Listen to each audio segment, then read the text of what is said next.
Hello traders, and welcome back to the channel. A couple of times a year, I take the lessons that helped you the most and bring them together into one complete masterclass, cleaner and far easier to follow from start to finish.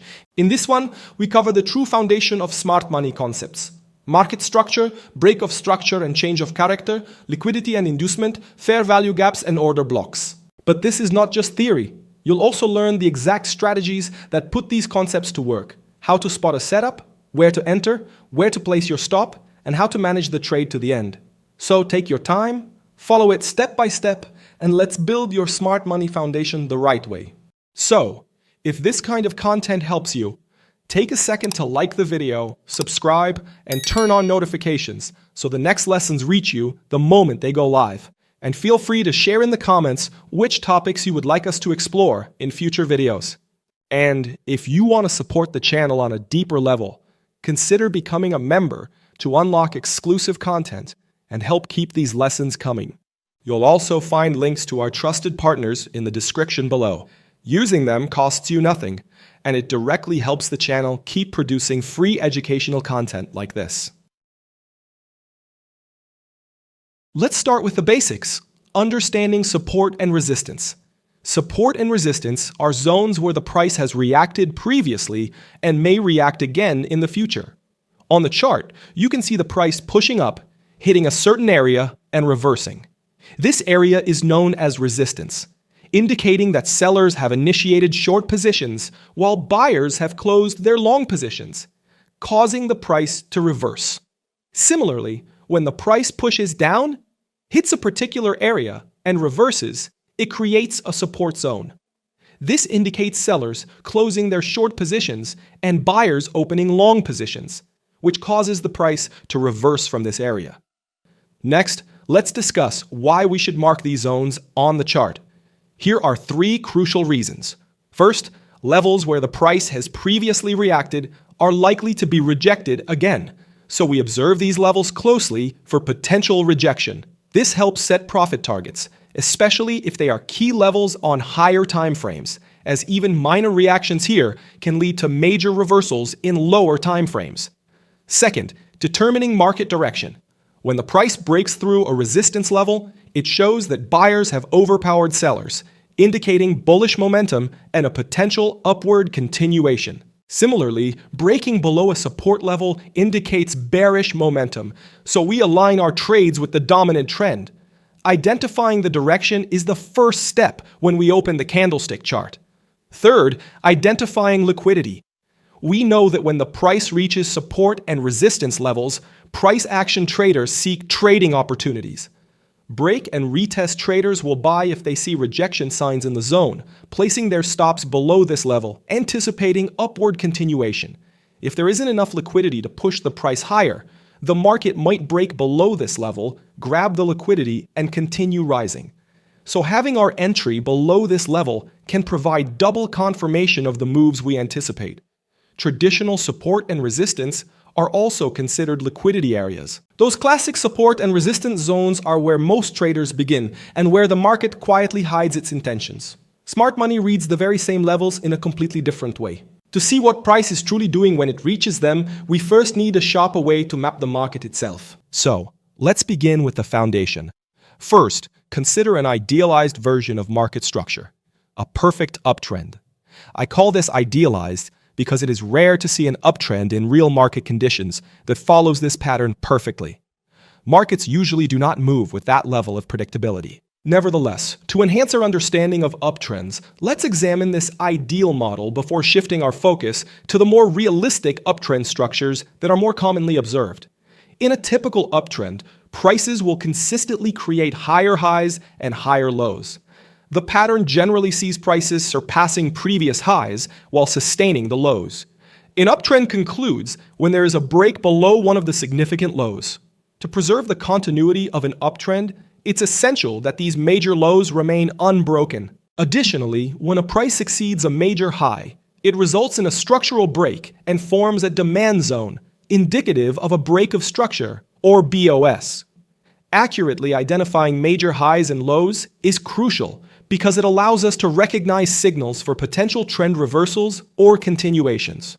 Without correctly pinpointing these key points, traders are at risk of misinterpreting market signals and potentially entering trades on the wrong side of the market. These principles are equally applicable in bearish scenarios. During downtrends, prices consistently form a sequence of lower lows and lower highs. In such scenarios, prices tend to break below previous lows while still respecting the previous highs. Let's explore the details of a realistic market structure, focusing on the more commonly observed uptrend patterns in the market. Consider a scenario where the price surpasses previous highs, breaking upward. At this juncture, a key question emerges. How do we pinpoint valid major highs and lows? To address this, let's examine the left side of the market structure. It is evident that the price underwent an upward trajectory until it began to retrace. The peak reached before this retracement is deemed the major high.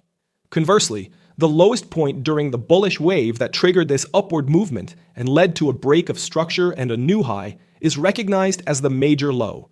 These 2 points are the critical external structures of the market, and any structure that develops between them is considered an internal structure. When the price surpasses the major high, marking a break of structure, BOS, it indicates a continuation of the upward trend. On the other hand, if the price drops below the major low, this should be interpreted as a signal of a trend reversal. The internal price actions within these external structures are secondary, provided the price stays above the most recent major low. Maintaining this condition signals that the market remains in a bullish phase. You might wonder why this low at the extreme is treated as the major low. The reason is that it represents the ultimate low point before the price starts its upward trajectory. This particular point is essential as it's the pivotal low that catalyzed the upward movement and the subsequent break of structure. Now, let's transition to the bearish scenario, which mirrors the bullish scenario. The bearish wave begins, leading to a structural break. We also identify a major low, marking the lowest point reached after the structural break. These 2 points, a major high and low, act as our external structures, while all structures developed between them are viewed as internal. Should the price break these major lows downward, it signals a continuation of the trend as illustrated here. Conversely, if the price climbs above the major high, this would be indicative of a potential trend reversal. In simpler terms, the internal price actions within these external boundaries are secondary, as long as the price remains below the most recent major high, signaling a bearish market. As the price retraces upward, it establishes a series of internal highs and lows within our defined trading range, yet it eventually ascends, breaking the recent major low downward. This internal high, situated at the extreme, is now recognized as the new major high because it marks the highest point reached before the price initiated a strong bearish push, resulting in another structural break. Following this, the price undergoes another retracement, forming another major low. After establishing various internal structures, the price sustains its downward momentum, creating a sequence of lower lows and lower highs. Now that we understand the difference between ideal structure and realistic structure, the next step is to understand how price actually moves inside that structure. Because not every retracement is a real pullback, and not every small movement should be treated as a meaningful structural shift. To read market structure correctly, we first need to separate 3 types of movement: impulse, correction, and continuation. Each of these movements is formed through internal candlestick structures. Now let us take a closer look at each component in detail. Impulse movements represent strong directional moves that align with the prevailing trend. Within an impulse phase, price moves with strength and conviction, often creating clear bullish or bearish trends. This stage is typically driven by strong market sentiment, where either buyers or sellers are clearly in control. For instance, if we look at a bullish sequence of candles, we can observe that price forms a series of smaller candlestick-based impulse and corrective movements that collectively push price higher until a swing high is reached. From a structural perspective, it is important to interpret these internal bullish formations as a single unified bullish impulse leg. The reason for this is that price has not yet taken out or meaningfully swept the liquidity resting below any of the previous minor internal lows. Even so, when viewed at the candlestick level, this movement is classified as an impulse. Following this, we observe a valid pullback, where price breaks and closes below the most recent bullish candle, forming a bearish candle that represents a minor correction. After that, another impulsive movement appears, which we define as a minor continuation. As we can see, price continues to follow this pattern repeatedly until it reaches the swing high, and in this example, forms a deeper corrective phase. With that established, we can now shift our focus to corrective movement. A corrective move is essentially a temporary counter-trend phase that moves against the primary direction of price. Therefore, within a bullish market structure, a correction is confirmed when price breaks below an internal pullback or internal low, or when it sweeps the liquidity associated with that level through a wick. In this scenario, the correction is represented by a sequence of 3 bearish candles, showing the price has moved lower and taken the liquidity below the most recent pullback low. Shortly after, price resumes its upward movement and eventually breaks above the most recent swing high. This progression leads us to classify the move as a continuation. In a similar example, within the second candle sequence, we again observe price forming a series of smaller internal impulse and corrective movements pushing upward until it reaches a brief pause and then retraces lower through another set of 3 bearish candles. Since price has not broken the lowest point of any internal pullback or internal low, nor retraced to at least the 0.382 Fibonacci level, which is an important rule within the ComLucro framework, and has also failed to sweep the liquidity below these levels in this sequence, we cannot classify this as a valid corrective movement. Therefore, this price action should be interpreted as a single impulsive move without any correction. These concepts also apply to bearish market conditions. Now that we understand how price moves through impulse, correction, and continuation, we need to define what actually confirms structure. Because a market structure break is not valid just because price touches a level or leaves a wick beyond it. To avoid confusing liquidity sweeps with real structural breaks, we need clear rules for a valid break of structure. Let's dive into these key points and rules. A valid break of structure is confirmed when the price not only breaks, but also closes above the most recent higher high with the candle's body. This validation holds even if the price retraces downwards immediately after the break. In such instances, the market establishes a new major high and major low, defining a new trading range.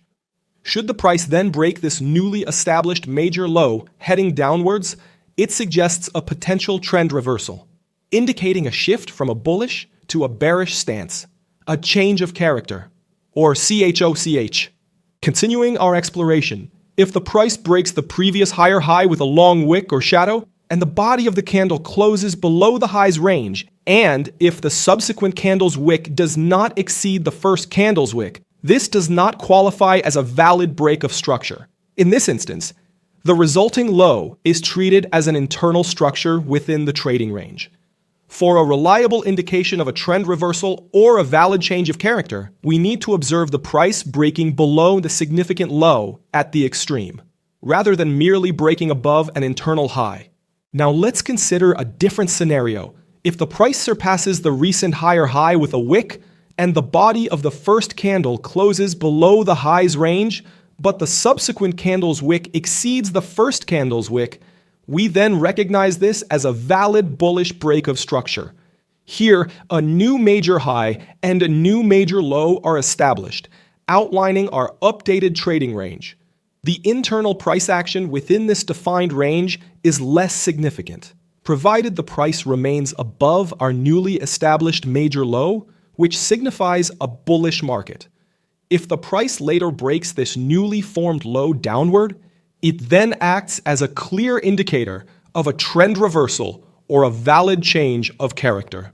Transitioning to the bearish scenario, which mirrors the bullish one. For a bearish market structure to confirm a valid break of structure, the price must break and close below the most recent lower low with the candle's body. If the price breaks the newly created major high upwards, this signals a trend reversal, suggesting that control has shifted from sellers to buyers. Conversely, if the price breaks the recent lower low with a long shadow or wick and the candle's body closes above its range without the subsequent candle's shadow exceeding the first candle's wick, this is not considered a valid break of structure. To confirm a genuine break of structure, the price must close below the low's range with the candle's body. Moreover, if the subsequent candle's wick surpasses the first candle's wick and closes above the low's range, this then qualifies as a valid break of structure. We must also update our major low and major high accordingly. As long as the price stays below our newly established major high, the market is considered bearish. Only if the price breaks this new high upward do we acknowledge it as a valid signal for a trend reversal or a major change in character. Having explored various types and scenarios of break of structure patterns, and now possessing a solid understanding of what constitutes a valid BOS, let's delve into another key aspect of market structure mapping, the change of character, or CHOCH. The first step in identifying a valid change of character involves determining the general market direction, whether it's an uptrend or downtrend. Next, you need to highlight the valid breaks of structure on your price chart. In the bullish scenario, consider how the price forms a series of valid breaks of structure. The low and high that define these breaks are our major structures associated with the first valid bullish BOS. As previously noted, any price action that occurs between these two structures is deemed internal. Change of character patterns can be categorized into two types, minor and major. For instance, each time the price breaks any internal low, it signals a minor change of character. It's crucial to understand that a minor change of character alone should not be taken as an indication of a complete market structure shift. Here, we encounter a common pitfall in the market. Many novice traders who have not properly identified the market structure often misinterpret a minor change of character as a signal for a reversal in market direction. Believing that the bullish phase has ended, they might think it's an ideal time to enter a short position. Typically, they place their stop loss just above the internal high. However, contrary to their expectations, after a brief retracement, the price climbs again and continues its upward trajectory. This often results in hitting the stop loss of traders who took short positions. They frequently fail to understand why their stop loss was triggered by the price and tend to repeat this mistake. What they miss is a crucial detail. The price did not break the major low that would confirm a shift in market structure. They should not enter a short position until the price breaks the last major low to the downside. Their perceived change of character was invalid, and the price was merely in its retracement phase before resuming its primary upward direction. To capture a valid market structure shift signal, traders should patiently wait for the price to establish a major change of character by breaking and closing below the last major low that initiated the upward movement leading to the bullish break of structure. Furthermore, it's essential to remember that in a bullish scenario, a change of character pattern is only considered valid if the price breaks and closes below the last major low using the body of the candle. If the price breaks the most recent high with a long wick or shadow and then closes within the high's range, the change of character is deemed invalid and cannot be seen as a decisive market structure shift. This principle is mirrored in bearish scenarios. For a change of character to be considered valid and highly probable, the price must break and close above the recent major high with the candle's body. Any penetration merely by a shadow or wick is regarded as insufficient. Now that we understand BOS and CHOCH, the next step is learning how to interpret pullbacks correctly, because many apparent reversals are not real reversals. They are simply retracements inside the larger structure. To avoid this mistake, we need to understand which swing points are truly important and which ones are only minor internal reactions. When the market is moving in a clean uptrend and price keeps advancing, it consistently respects demand zones and breaks structure to the upside.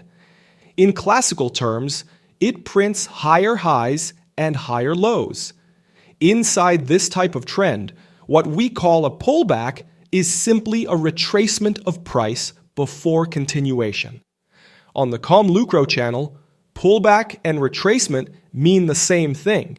Every time a structural level is broken, a fresh demand zone is formed. And that zone often becomes the reference area where the pullback reacts. A break of structure is only considered valid when a candle clearly breaks through and closes above the level.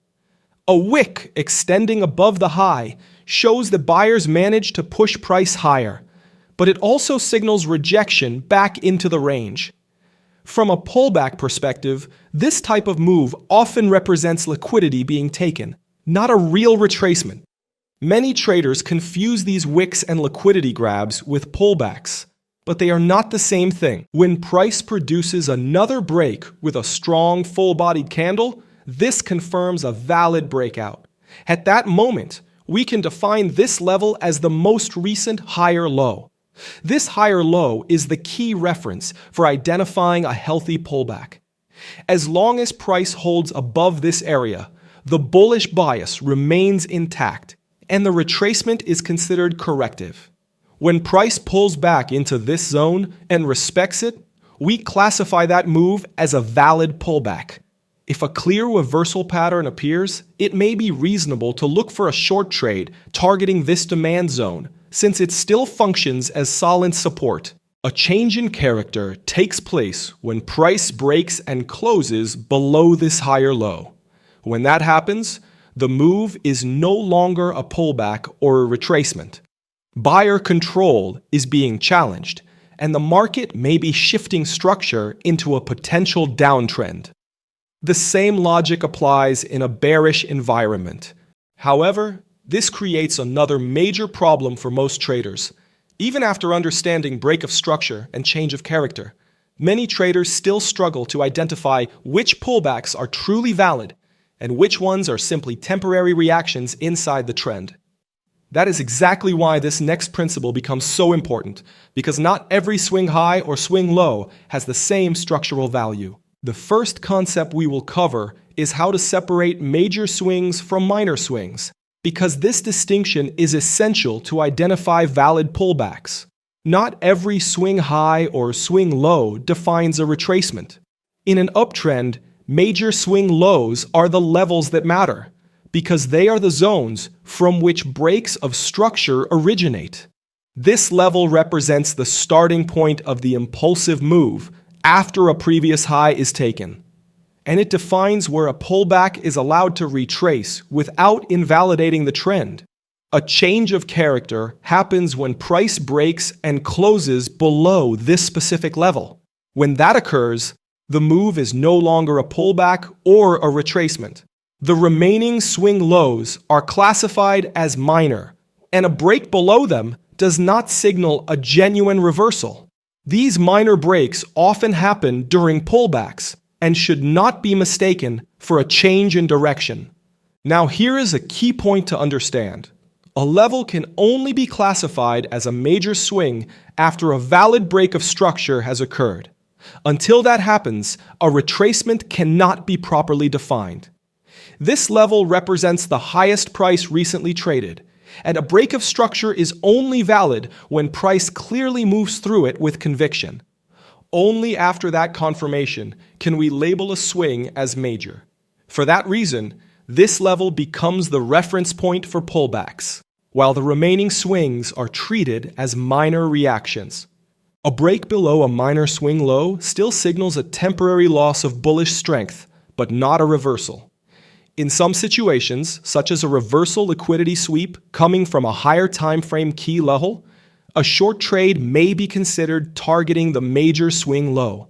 This is because price often reacts when it taps into that level. However, this type of trade goes against the primary trend and carries higher risk, which is why most of the time these moves are better understood as part of a pullback rather than a trend change. On the Euro-Dollar 1-hour chart, we can observe 1, 2, and 3 moves breaking below this low, establishing a downtrend. The origin of this impulsive move is defined as the major high. As long as price stays below this level, the market remains bearish, and any move back toward it is treated as a pullback, not a reversal. Let us continue the process of identifying major and minor swings, because this is critical to reading pullbacks correctly. When price breaks structure and forms a new low, the level where that break of structure started becomes the new major swing. This level defines the maximum area where a pullback can retrace without invalidating the trend. If price only leaves a wick below the recent low, this is not a valid break of structure. It is classified as a minor swing. These types of moves happen frequently during pullbacks and should not be mistaken for structural shifts. A move above a minor swing high does not signal a change of character. It is often just part of the retracement. A real reversal only occurs when price breaks and closes above the major high. Until that happens, all retracements towards structure are treated as pullbacks inside the trend. We continue marking major and minor swing highs until a valid change of character appears. Only at that point can we say that the pullback has failed and that the market may be transitioning into a new directional bias. In this example, we see what appears to be a change of character defined by two clear wicks breaking above the last major swing high. This is where many traders misread pullbacks as reversals. However, it's important to emphasize that a change of character is only valid when either multiple wicks clearly exceed the level, or when a candle decisively closes beyond it, followed by a confirmed break of structure. Without that sequence, the move is often just liquidity taken during a pullback. Another factor that strengthens the validity of a true change of character is when price breaks through the last two swings, not just one. If this does not happen, as in this case, the move is classified as a fake change of character and the prior trend remains intact. This was the first criterion for defining a major swing, the level that becomes the origin of a break of structure. The same logic applies in reverse for bullish scenarios. There are two additional criteria that help us identify major swings and confirm whether a retracement is a valid pullback or the beginning of a real reversal. The second criterion is the fair value gap. In the ComLucro framework, fair value gaps help us determine the quality of a pullback. A bullish fair value gap represents a buy-side imbalance, where buying pressure clearly exceeds selling pressure, often linked to institutional activity.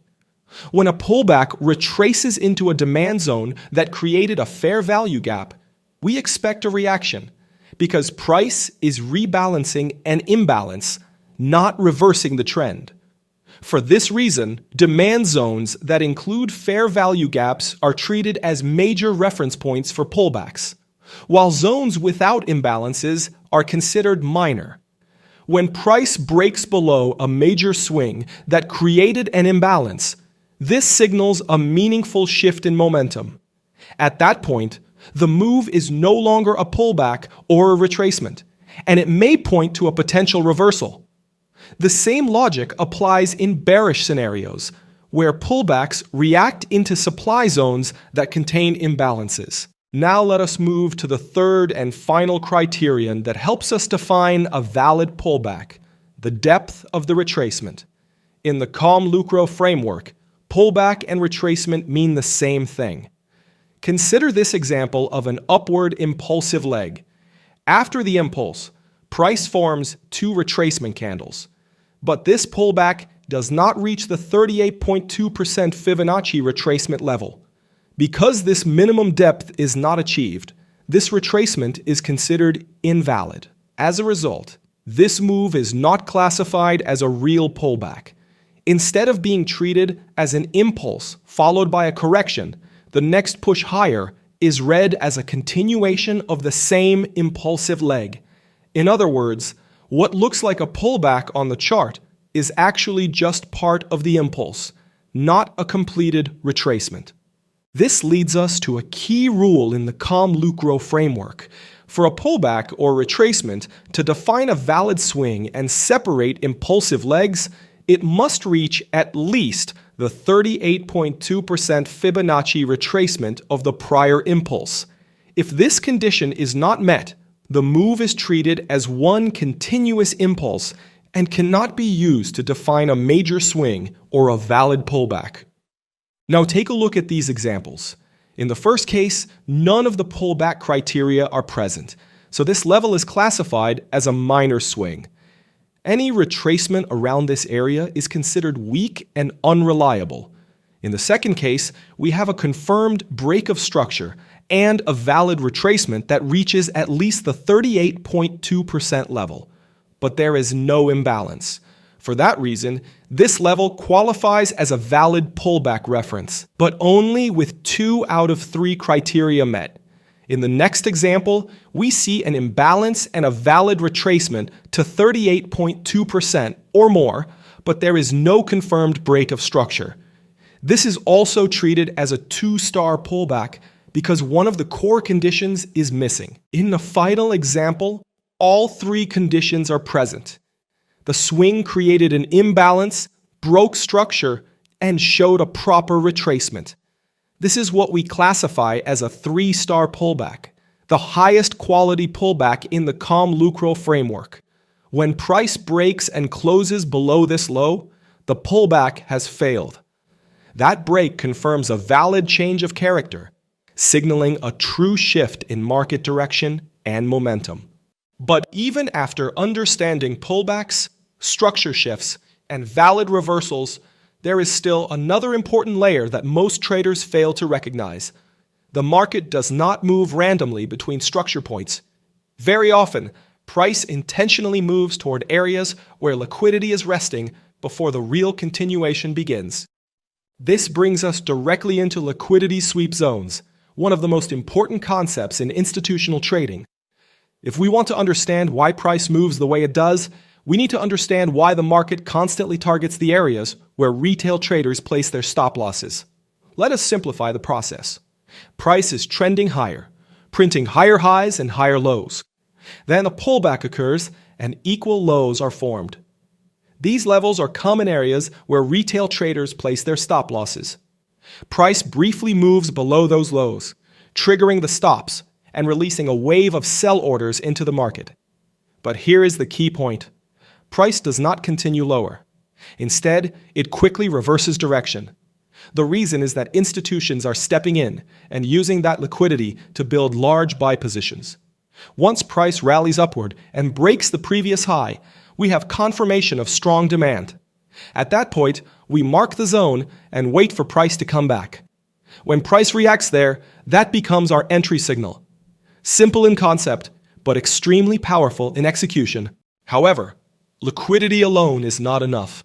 One of the biggest mistakes traders make is focusing only on the lower time frame, while completely ignoring the broader market context. This is exactly why many traders get trapped taking reversals against the higher time frame direction without even realizing it. This is why higher time frame alignment becomes so important. Many traders misread market structure because they analyze only the lower time frame without understanding the broader narrative that is controlling price direction. However, professional traders approach the market differently by combining higher time frame bias, structural confirmation, and lower time frame execution into one unified framework. In this example, we will use the weekly chart for bias, the 4-hour chart for structure, and the 15-minute chart for execution. The first step is identifying the higher time frame bias on the weekly chart. In this scenario, price approaches a major swing high, which becomes our main point of interest. Instead of expecting continuation, we anticipate a liquidity sweep above the weekly high, followed by price returning back inside the trading range. If that rejection forms a bearish reaction on the weekly chart, we then establish a bearish higher time frame bias. Once the weekly bias is confirmed, we move down into the 4-hour chart for structural confirmation. Here, we wait for a change of character or market structure shift to align the 4-hour structure with the bearish weekly narratives. After the structural shift forms, we define the trading range and identify the optimal trading zone, or OTZ, between the 0.618 and 0.786 Fibonacci retracement levels. From there, we move down into the 15-minute chart for execution. Inside the OTZ, we will focus on two different entry models. The first uses a fair value gap and order block reaction inside the premium zone. The second uses CISD confirmation before execution. So, throughout this framework, the weekly chart provides the bias, the 4-hour chart provides the structure, and the 15-minute chart provides the precision entry used to align the entire setup in one direction. But even when traders correctly understand higher time frame alignment, liquidity, and structure, the market still creates one final trap that catches most participants before the real move begins. This trap is known as inducement, and understanding how it works can completely change the way you interpret pullbacks and liquidity sweeps. Price is trending higher, forming higher highs and higher lows. After that, a small pullback develops, creating a minor low. Early buyers step in and place their stop losses just below that low. Price then dips slightly below the low, sweeps those stops, and immediately reverses with strong momentum. This is the inducement move. Why does this occur? Institutions need liquidity to fill large orders without causing excessive slippage. That is why price often reacts so aggressively after inducement. The key lesson is simple. We do not enter zones blindly.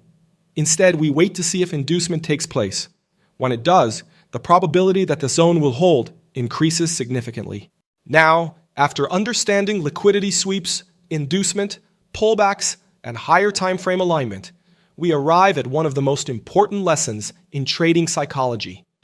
Even when traders understand the technical side of the market, many still lose money because they continue forcing trades during moments of confusion, emotional pressure, or unclear market structure. This leads us into the final lesson, because one of the most professional decisions a trader can make is recognizing when the market conditions, or even their own emotional state, are no longer aligned with high probability execution. So trader, if you cannot read the market clearly, do not trade. One of the biggest mistakes traders make is forcing trades when market structure is unclear. When price becomes choppy, emotional, or difficult to read, many traders continue searching for entries anyway. In most cases, this leads to impulsive decisions, fake breakouts, and unnecessary losses caused by emotional pressure instead of real confirmation. Professional traders understand that clarity is part of the edge. If the higher time frame bias is unclear, if structure keeps failing, or if liquidity behavior becomes confusing, the best decision is often to stay out of the market completely. Protecting capital during uncertain conditions is just as important as executing good trades during clear conditions. The market will always create new opportunities, but emotional trades taken during confusion can quickly damage confidence, discipline, and consistency. Sometimes the most professional decision is not finding another setup, but recognizing that your current emotional state or the current market conditions are no longer aligned with high probability execution. And reading the market clearly always comes back to one question: who is really in control right now, the buyers or the sellers? There is a precise moment when that control quietly slips from one hand to the other long before price makes it obvious to everyone else. Catching that shift early is what separates the traders who anticipate a reversal from the ones who get caught by it. So traders, what exactly is a change of character? A change of character, or CHOCH, is the first sign that the side in control is losing its grip. The dominant momentum starts to fade, and order flow begins to turn, buyers handing control to sellers, or the other way around. On the chart, it shows up as a break in the most recent structure, the market's first real hint that the environment is about to change. So, how do we identify a valid change of character in the market? In a bearish scenario, a change of character takes place when price breaks and closes below the most recent major low and the latest demand zone. For example, when price is in an uptrend, consistently forming bullish structure breaks. A shift occurs when it breaks through the most recent major low within the demand zone, signaling the first change of character. The downward momentum then continues as price pushes through the next demand zone and higher low, resulting in a second change of character. This dual change of character suggests an impending shift in market structure. At this point, we can anticipate price entering a bearish order flow. Consider this crucial point. Every time a zone breaks, an opposite side zone automatically forms. Since price has broken several demand zones, a supply zone has been created at the extreme. So, our expectation is for price to push higher toward that extreme supply zone. If price reacts from this area, we can look for sell opportunities, anticipating successive bearish breaks of structure to the downside. To understand why this happens, hold on to one principle. Price moves from one pool of liquidity to the next. That liquidity builds up wherever orders cluster, above highs, below lows, around equal highs and equal lows, along trend lines, and at every level where traders park their stop losses and pending orders. Put simply, the market needs liquidity to move, and those clusters of orders are the fuel behind every major shift in direction. We already have a specific lesson on liquidity: buy-side liquidity, sell-side liquidity, and static liquidity, so I will leave the link in the card and also in the description below. For this video, the most important idea is this: when price takes liquidity and then breaks structure, that movement can confirm the shift we identify as a change of character. Looking at the chart, we can see that after tapping into the higher timeframe supply zone, price pushed lower and formed the change of character wave by breaking two higher lows. This showed that the bullish structure was starting to fail. After that, price pulled back, mitigated the newly created supply zone, reversed direction, and pushed lower again, breaking through structure and closing below the newly formed lower low. Subsequently, price created another pullback, moved back into another supply zone, reacted from that area, and continued lower, breaking another structure. It is evident that the market's overall bullish structure has changed to bearish after the formation of the change of character pattern, and the price entered the bearish order flow phase. So, a change of character involves changing the market's overall trend from bearish to bullish, or from bullish to bearish. Let's consider another market structure where the price has formed a change of character by breaking and closing above a major high. Additionally, we see that the price breaks through this supply zone. It's noteworthy that the price has not left any unmitigated supply behind. As you can see, all the supply zones have been mitigated.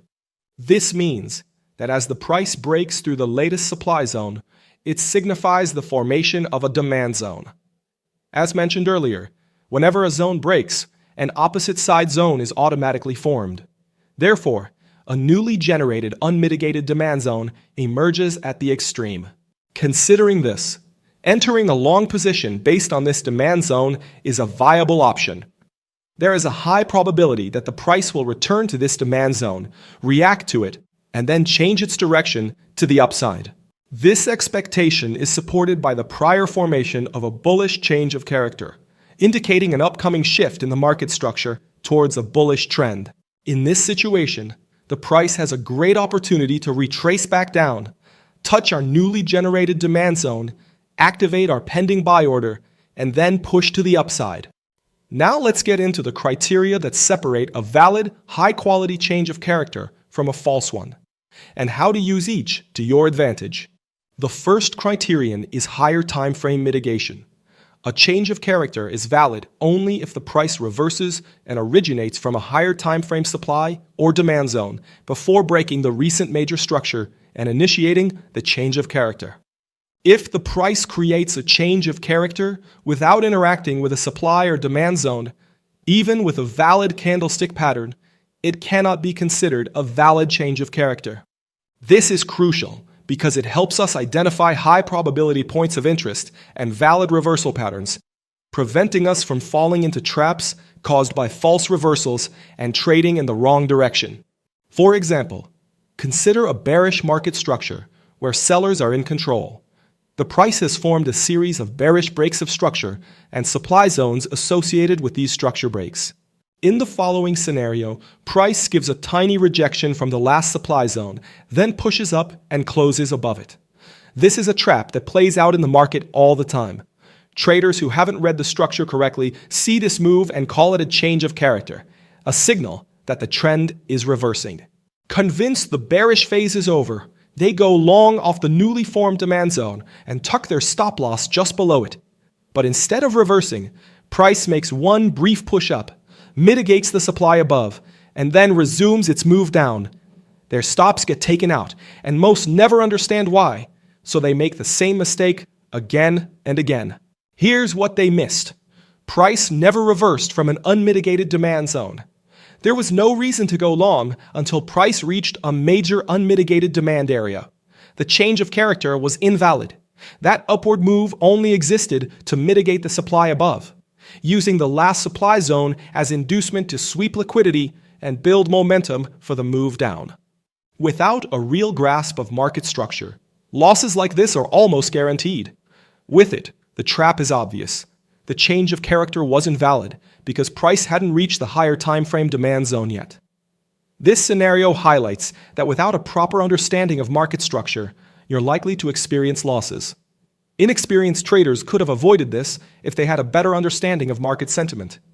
They would have noticed that their identified change of character was not valid because the price hadn't reached the higher timeframe demand zone yet. The second criterion adds another layer of confluence, the liquidity sweep. To obtain additional confirmation in identifying high-quality change of character patterns indicating an upcoming market structure shift, we should wait for the price to establish static liquidity zones near our identified higher timeframe area of interest. We fully discussed static liquidity zones and their various types and models in the market in detail in our previous episodes. I strongly recommend watching those episodes carefully if you want to have a solid grasp of static liquidity zones and understand their profound impact on market price direction. However, let's have a quick breakdown of them here. As you know, static liquidity refers to the specific zones in the market where a large pool of money is resting, such as stop losses, buy or sell orders, and can also be found in various areas on the price chart. When we talk about static liquidity, there are a few patterns that show up all the time in the market, and they're super practical to spot. I'm talking about things like equal lows, equal highs, and dynamic trend lines. Each of these fits into some classic chart formations you've probably seen before, like double bottoms, double tops, sometimes even triple tops or bottoms. And of course, those bullish or bearish trend lines that everyone draws. Now, picture this. We're looking at a higher time frame, say the 15-minute chart. Price is clearly in a downtrend, and you can see it breaking structure to the downside again and again, forming those BOS, breaks of structure. After tapping into the previous supply zone, the price reversed and created an unmitigated supply zone awaiting mitigation. Now, the price is pushing to the upside. Zooming into a lower time frame, like the 1-minute time frame, we see that the price has formed a series of higher highs and higher lows on its path toward the 15-minute time frame supply zone. Just before tapping into the supply zone, and right below it, the price created equal highs, forming a double top that accumulates great liquidity near our identified higher time frame supply zone. We see that the price sweeps the liquidity accumulated above the double tops, taps into the higher time frame supply zone, reverses its direction after mitigating the 15-minute supply zone, pushes downward, and creates a change of character by breaking and closing below the most recent major low, eventually breaking through this demand zone formed by the break of structure. As mentioned earlier, every time a zone breaks, an opposite side zone automatically forms. Since the price broke through the latest bullish demand zone, it has formed a supply zone right here, associated with the change of character's bearish wave. So, here we have the confluence factors that we were looking for to identify a high-quality change of character pattern that provides a high probability in the market. After mitigating the higher time frame supply zone and conducting a liquidity sweep in the current time frame, a change of character formation occurs. In the next step, we can place a sell limit order at the lowest point of the newly generated supply zone, setting the stop loss a few pips above the highest point of the zone. For the take profit, we can either set it at the unmitigated demand zone of the higher time frame or target the current time frame swing low. Recognizing a liquidity sweep pattern before the price reaches our identified area of interest is crucial. This pattern confirms the strength of our supply-demand area. We use liquidity sweeps as a confirmation factor. The idea is simple. The market requires liquidity for momentum. If the price doesn't sweep liquidity before a key level, it often uses that zone as liquidity to fuel its momentum. As a result, if the price taps into a higher time frame supply or demand zone without sweeping liquidity and subsequently shows a rejection, then also creates a change of character pattern on the lower time frame, there is a high chance that the price will continue moving in the opposite direction of the newly generated change of character. This can also trigger stop losses of traders who entered the market expecting that the price would change its primary direction after the emergence of the change of character pattern.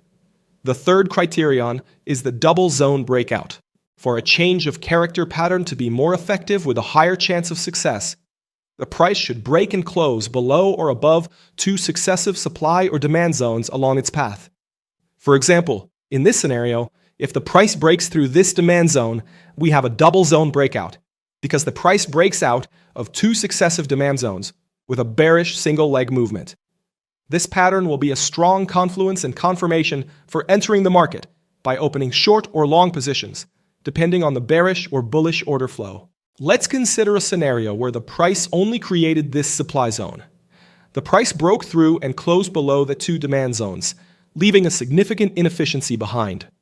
This provides a strong confirmation after the emergence of the double zone breakout. Subsequently, a newly generated strong supply zone forms at the extreme. In this case, we can place a sell limit order at the extreme demand zone because the price has a great chance to return, fill the inefficiency left, fulfill the orders, tap into the order block, mitigate the supply zone, and then push to the downside. Considering the concept of a double zone breakout, or even multiple zone breakouts, in your trading will enhance your confidence in your trading journey, making you more certain about your trades. Now let's explore another possible scenario of a double zone breakout that you might frequently encounter in the market. Once again, we have the same scenario with only one difference. The price couldn't break through the second demand zone with a single downside movement. We see that the price broke through the last demand zone and created this supply zone at the extreme. Then, the price experienced a temporary pause and a pullback, but it couldn't mitigate the extreme supply zone. Instead, it formed a liquidity pool by creating a double top. Subsequently, the price pushed to the downside and broke out of the next demand zone. Since a demand zone has been broken, a new opposite side zone will be created, which is this supply zone. As mentioned earlier, the upper supply zone is the extreme one, and the second supply zone, located a bit lower, is called the decisional zone. Please consider that we cannot place any trades based on the decisional supply zone, because there is a high chance that the price will push higher to sweep the liquidity accumulated above the double tops and trigger the stop loss of traders who entered from the decisional supply zone. If you had entered the market from the decisional supply zone, there is a high chance that the price will push higher to mitigate the extreme zone and also sweep the liquidity accumulated along its way. If you had an order, you would be part of that liquidity. What we should do is wait for the price to sweep the liquidity accumulated in the market, tap into our extreme supply zone, and then we can enter the market. You can now recognize the exact moment a trend changes hands, but knowing the direction is only half the picture. You still need to know where price is likely to react on the way there. That answer lies in the footprints institutions leave behind when they move the market aggressively, the imbalances we call fair value gaps. Let's break down what a fair value gap really is and why price keeps coming back to fill it. So let us get started. Before diving into the basic and advanced features of fair value gaps, let us take a quick look at market sentiment and understand the psychology behind price movement. At the core, there are two primary forces that consistently drive how the market behaves. The first force is liquidity zones. The market is always seeking to sweep liquidity to generate momentum. In simple terms, liquidity acts as the lifeblood of price movement and is essential for the market's overall function. We've already discussed how to identify liquidity zones in previous videos, which are linked in the description. If you haven't watched them yet, you can easily access those lessons through the link below. The second force is the fair value gaps. The market repeatedly shows a natural tendency to return, fill, and rebalance the inefficiencies left behind. If you look at this example, you can see that price made a sharp drop with clear inefficiency, leaving a fair value gap. After that move, price retraced upward, filled the gap, and continued to push higher to clear external liquidity. Once that external liquidity was taken, price reversed again and filled the most recent fair value gap. This cycle highlights the core behavior of the market, where price aims to sweep liquidity and rebalance gaps. Now, let us move forward and explore how to identify fair value gaps from the candlestick perspective on the chart. Fair value gaps are typically formed within a 3-candle sequence and are easy to spot on the chart as a large candle. The key characteristic is that the upper and lower wicks of the surrounding candles do not fully overlap the body of the middle candle. This creates what we call the fair value gap zone, which fills the empty space between the wicks and is drawn based on the body of the middle candle. There is one exception, where a 4-candle sequence must be considered to identify a valid fair value gap. When the first candle in a 3-candle sequence is an inside bar that forms within the range of the previous mother candle, we need to analyze a 4-candle sequence to mark the correct zone. In situations like this, if we ignore the mother candle when drawing the fair value gap, the result will not be accurate or optimized. For example, in this case, if we focus only on the 3-candle sequence and disregard the red mother candle, the identified gap would be incorrect. These concepts also apply in bearish markets. It's important to remember that these principles work across different timeframes and on any price action-based chart. Now, let us look at the theory behind fair value gaps. Consider a 3-candle sequence as shown. Let us assume that this bullish sequence, which created a strong imbalance, formed on a higher time frame. To understand it from a market structure perspective, let us zoom into a lower time frame. Here we can see that price built a bullish structure, similar to the one illustrated. As mentioned earlier, the market consistently tends to fill and rebalance the gaps it leaves behind. Now, let us take a closer look at the logic behind this behavior. As you can see, price created a series of bullish movements to the upside, with strong momentum caused by heavy buying pressure and a lack of sellers. When traders see sharp movements like this and miss a good entry, they often place buy limit orders below key zones, such as order blocks and demand areas, hoping price will pull back deeply to trigger their orders before pushing higher again. This behavior accumulates many pending buy orders in that region, forming a large liquidity pool waiting to be swept inside the fair value gap. So traders, fair value gaps often contain many buy or sell orders, creating significant liquidity inside the zone. This is the main reason why price tends to return, fill the gap, and then continue with even greater strength. The presence of these pending orders acts like a magnet that pulls price back to fill the void before the trend resumes. This can offer a strong trading opportunity for us.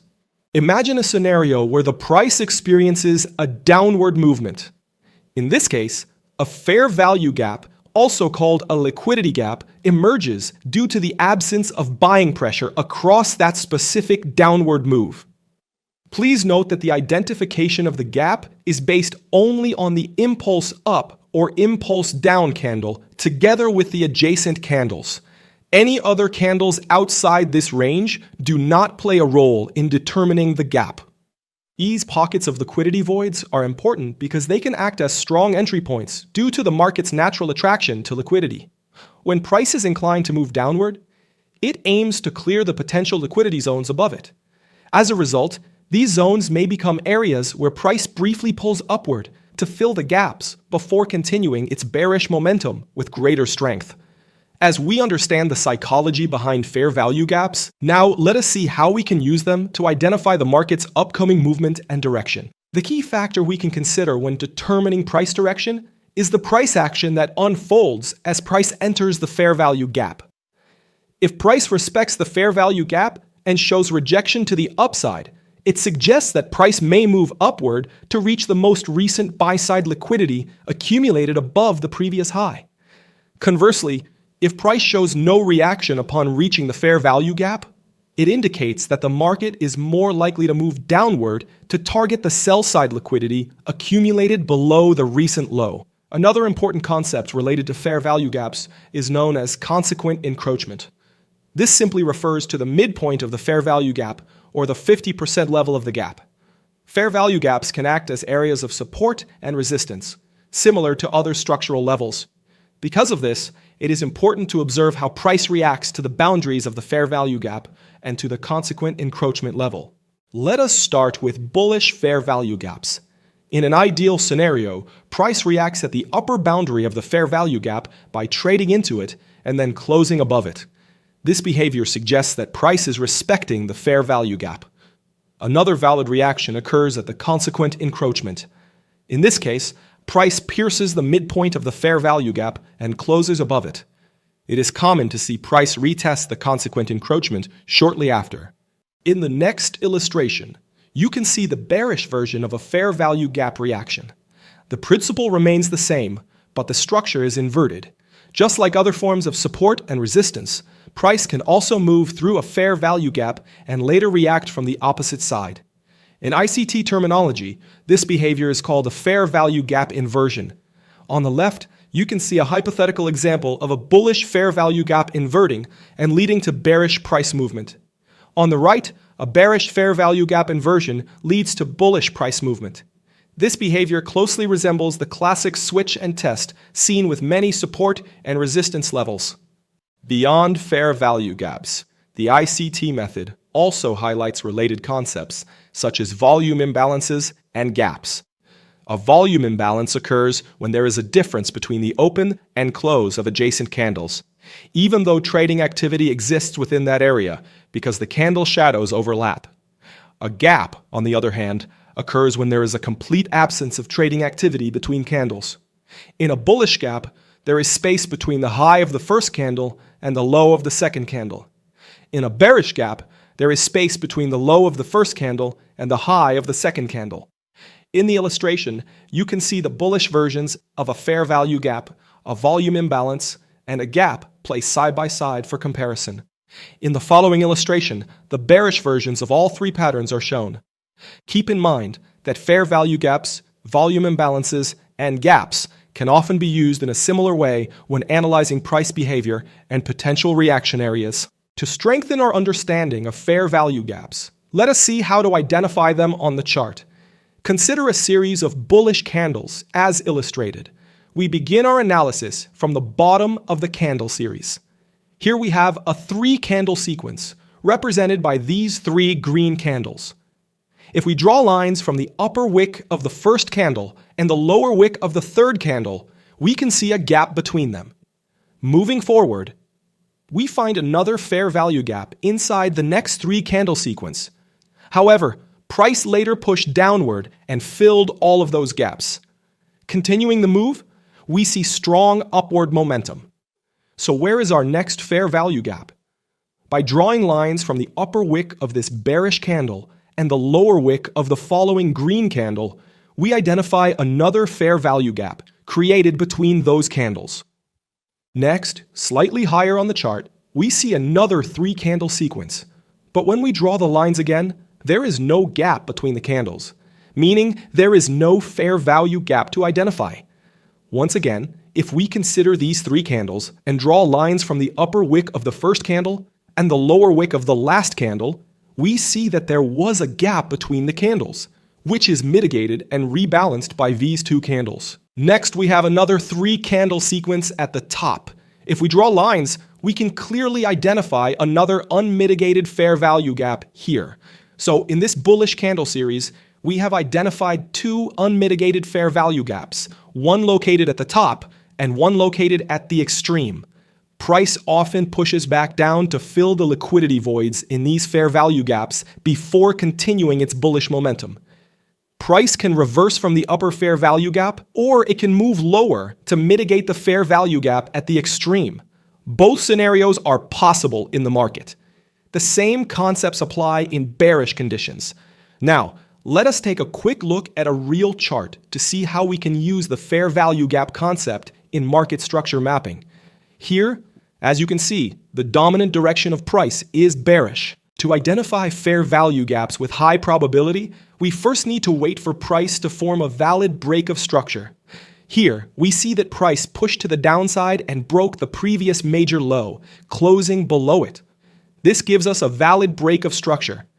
Next, let us identify potential fair value gaps formed by the recent bearish momentum. In a bearish market, it's essential to analyze the chart from top to bottom to locate fair value gaps. while in a bullish market, the analysis goes from bottom to top. Starting from this high point, we begin our review. Here, we encounter a 3-candle sequence at the market extreme. By drawing lines from the lower wick of the first candle and the upper wick of the third candle, we identify a clear, unmitigated fair value gap positioned at this extreme point. Upon closer examination of the chart, it becomes evident that there are no additional fair value gaps within this internal bearish impulse move. Now, we can see an inside bar candle pattern that formed just before the price created inefficiency in the market with this large momentum candle. As previously mentioned, in cases like this, identifying a fair value gap requires analyzing a 4-candle sequence instead of a 3-candle sequence to highlight a valid and optimized zone. Therefore, we should draw lines from the lowest point of the mother candle and the upper wick of the 4th candle to highlight the valid fair value gap. However, it is important to note that this fair value gap is mitigated by price, and we cannot consider it as a trading opportunity. So, inside this bearish, impulsive movement, we have identified 2 fair value gaps. One of them was mitigated by the price action, while the other remains unmitigated at the extreme. As previously discussed, prices are more likely to return to fill and rebalance the gaps before resuming their primary trend.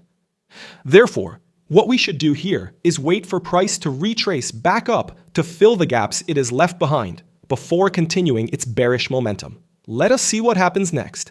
As you can see, price pushed back up again and, after filling the fair value gaps, reversed its direction and resumed its bearish momentum. Now, let us move into essential criteria and rules that we need to consider to identify and use fair value gaps to execute trades in the market and understand how we can use them to our advantage. Rule number 1. It emphasizes that when considering a fair value gap for executing trades and as an entry point, price must lead to a break of structure or a change of character in the market. Without a valid break of structure or change of character, we must not execute any trades based on fair value gaps, because these elements are essential signals that indicate whether the market will continue in its initial direction or experience a reversal. Rule number 2. In a bearish market, our focus should be exclusively on fair value gaps situated in the premium zone when seeking to initiate short positions. Conversely, in a bullish market, our attention should be directed solely toward fair value gaps positioned in the discount area to execute long positions. Rule number 3. Fair value gaps situated at market extremes hold a higher priority for trade execution compared to those found elsewhere. Rule number 4. It must be unmitigated. Fair value gap areas are considered one-time use, meaning we focus on the trading opportunity when price first enters a fair value gap. Once a FVG has been mitigated, we do not consider it an area of interest for future trading. With these rules in place, you now have a clear framework to identify, filter, and apply fair value gaps with precision. When used correctly, they help you stay aligned with market structure. Avoid low-quality setups and position yourself where institutional flow is most likely to respond.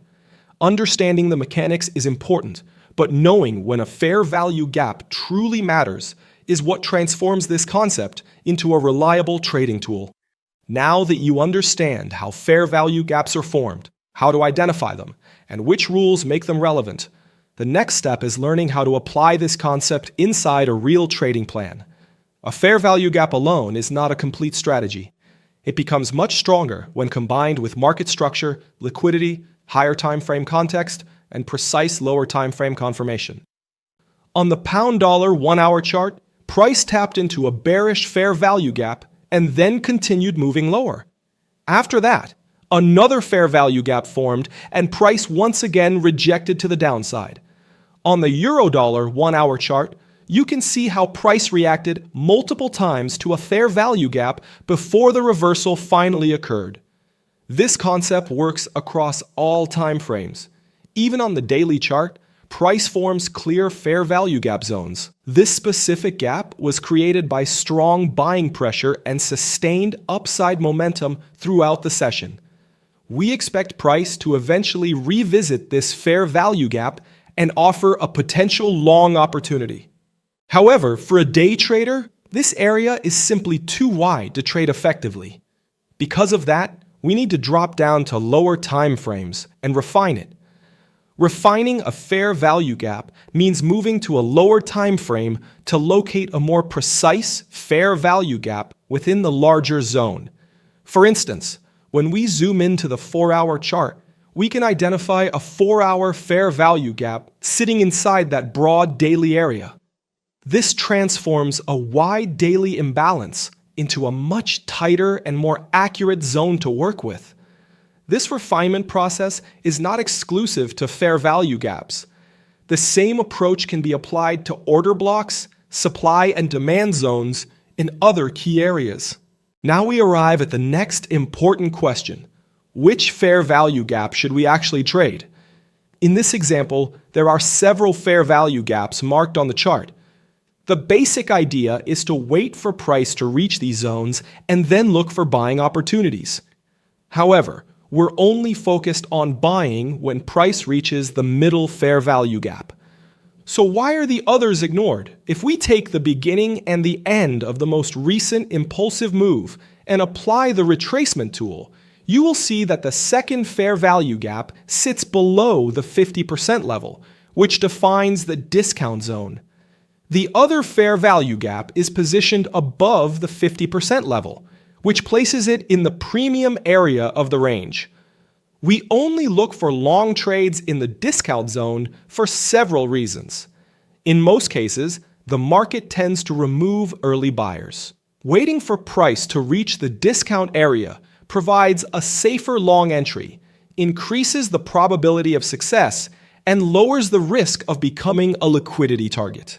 No matter where we take a long position, the safest place for the stop loss is always below the swing low.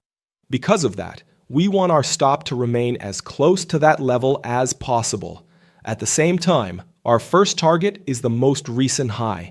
So if we enter from the first fair value gap, there is simply not enough space to achieve a proper reward. This approach works best when the market delivers deeper retracements. The reason we're not interested in buying from the lower fair value gap is that if price breaks below the swing low, market structure turns bearish. In that case, any long position would be trading against the trend, unless we clearly identify that break as a liquidity grab, where price may still continue higher. The same principle applies when we analyze a bearish scenario. The fair value gap fits inside a complete trading setup. This trading plan is built around two main timeframes. First, we analyze the higher time frame, where most of the contextual work is done.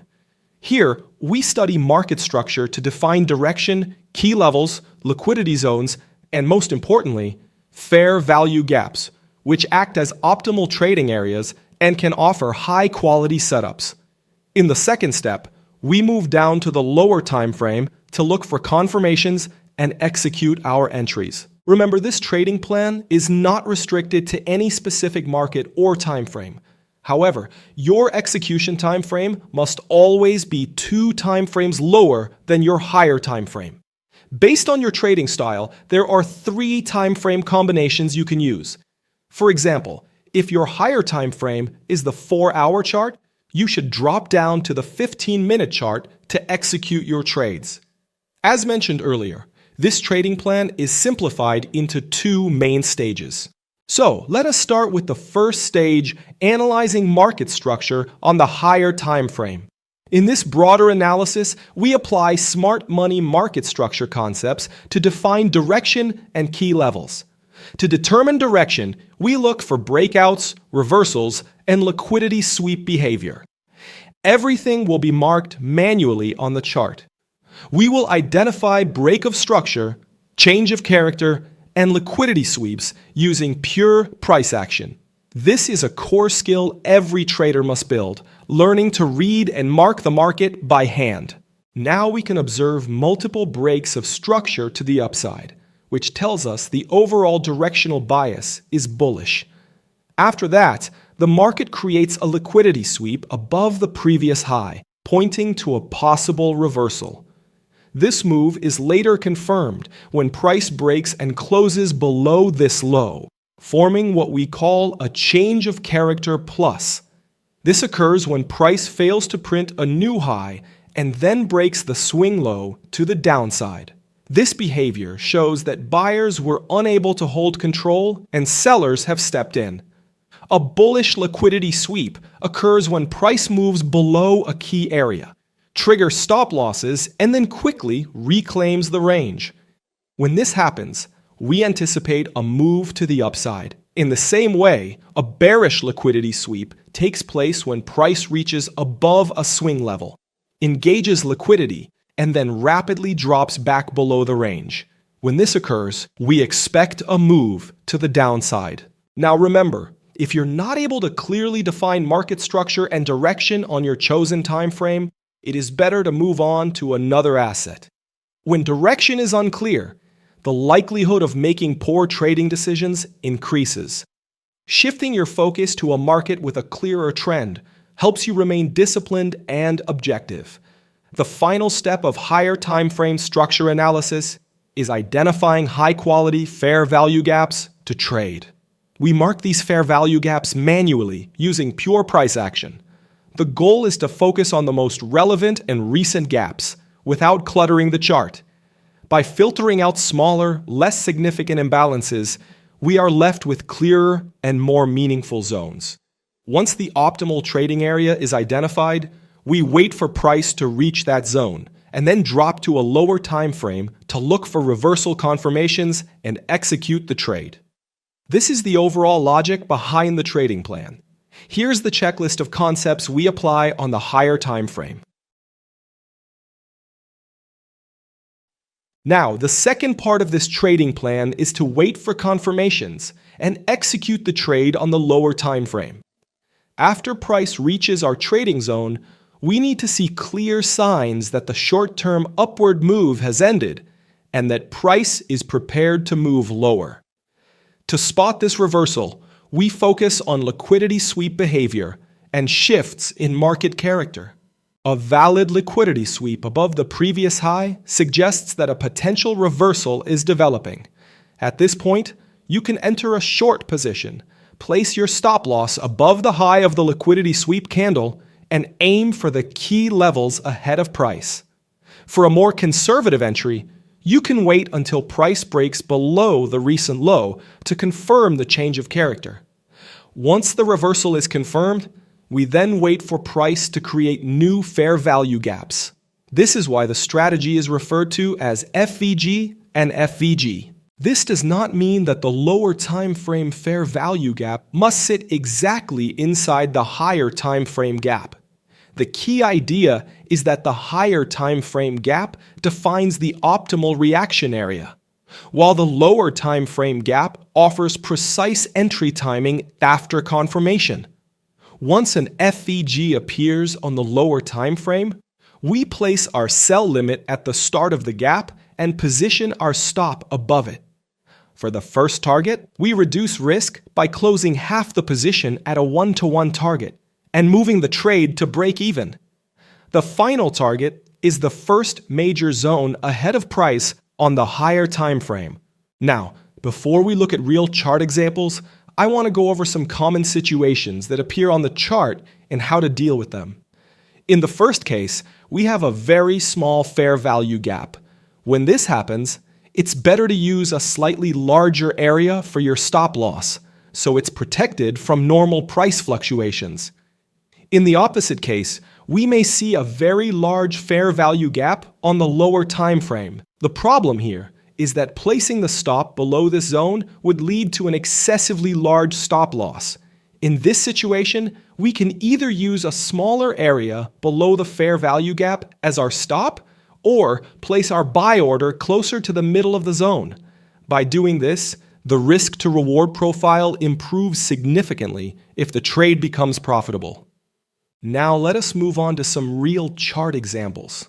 On the Euro-Dollar 1-hour chart, price was in a clear downtrend until we observed a liquidity sweep followed by a change of character. Both signals suggest that sellers have lost control and that our directional bias has shifted to bullish. On this chart, we can identify two fair value gap areas, but only the one located in the discount side of the range is considered a valid trading zone for us. After marking this area, we simply wait for price to return into the fair value gap and then drop to a lower time frame to search for long trade opportunities. When we move down to the 5-minute chart, we can see price forming a change of character by breaking above this level, which serves as our confirmation and reversal signal. At this stage, we identify a new fair value gap on the 5-minute time frame and place our buy order at the start of the zone. We then set our stop loss below it and target the next key area ahead of price. Now, let us see how this trade develops. Next, on the Canadian dollar versus Japanese yen 1-hour chart, we can observe a clear downtrend with several fair value gaps present. However, after applying the retracement tool, only one of these zones qualifies as valid supply based on our rules. Once the trading zone is marked, we wait for price to retrace back into that area and then drop to a lower time frame to execute the trade following our plan. On the 5-minute chart, price forms a change of character together with a fair value gap, which gives us our entry setup. We place a sell order at the start of the fair value gap zone and position our stop loss above it. As you can see, this trade ends as a winner. The fair value gap shows you where price became inefficient, but sitting right at the origin of almost every gap is the candle that caused it, the precise place where institutional orders entered the market. That zone has its own rules and its own name, and once you can mark it, you'll see exactly where the smart money stepped in. This is the order block. To begin, let us clarify what an order block actually is.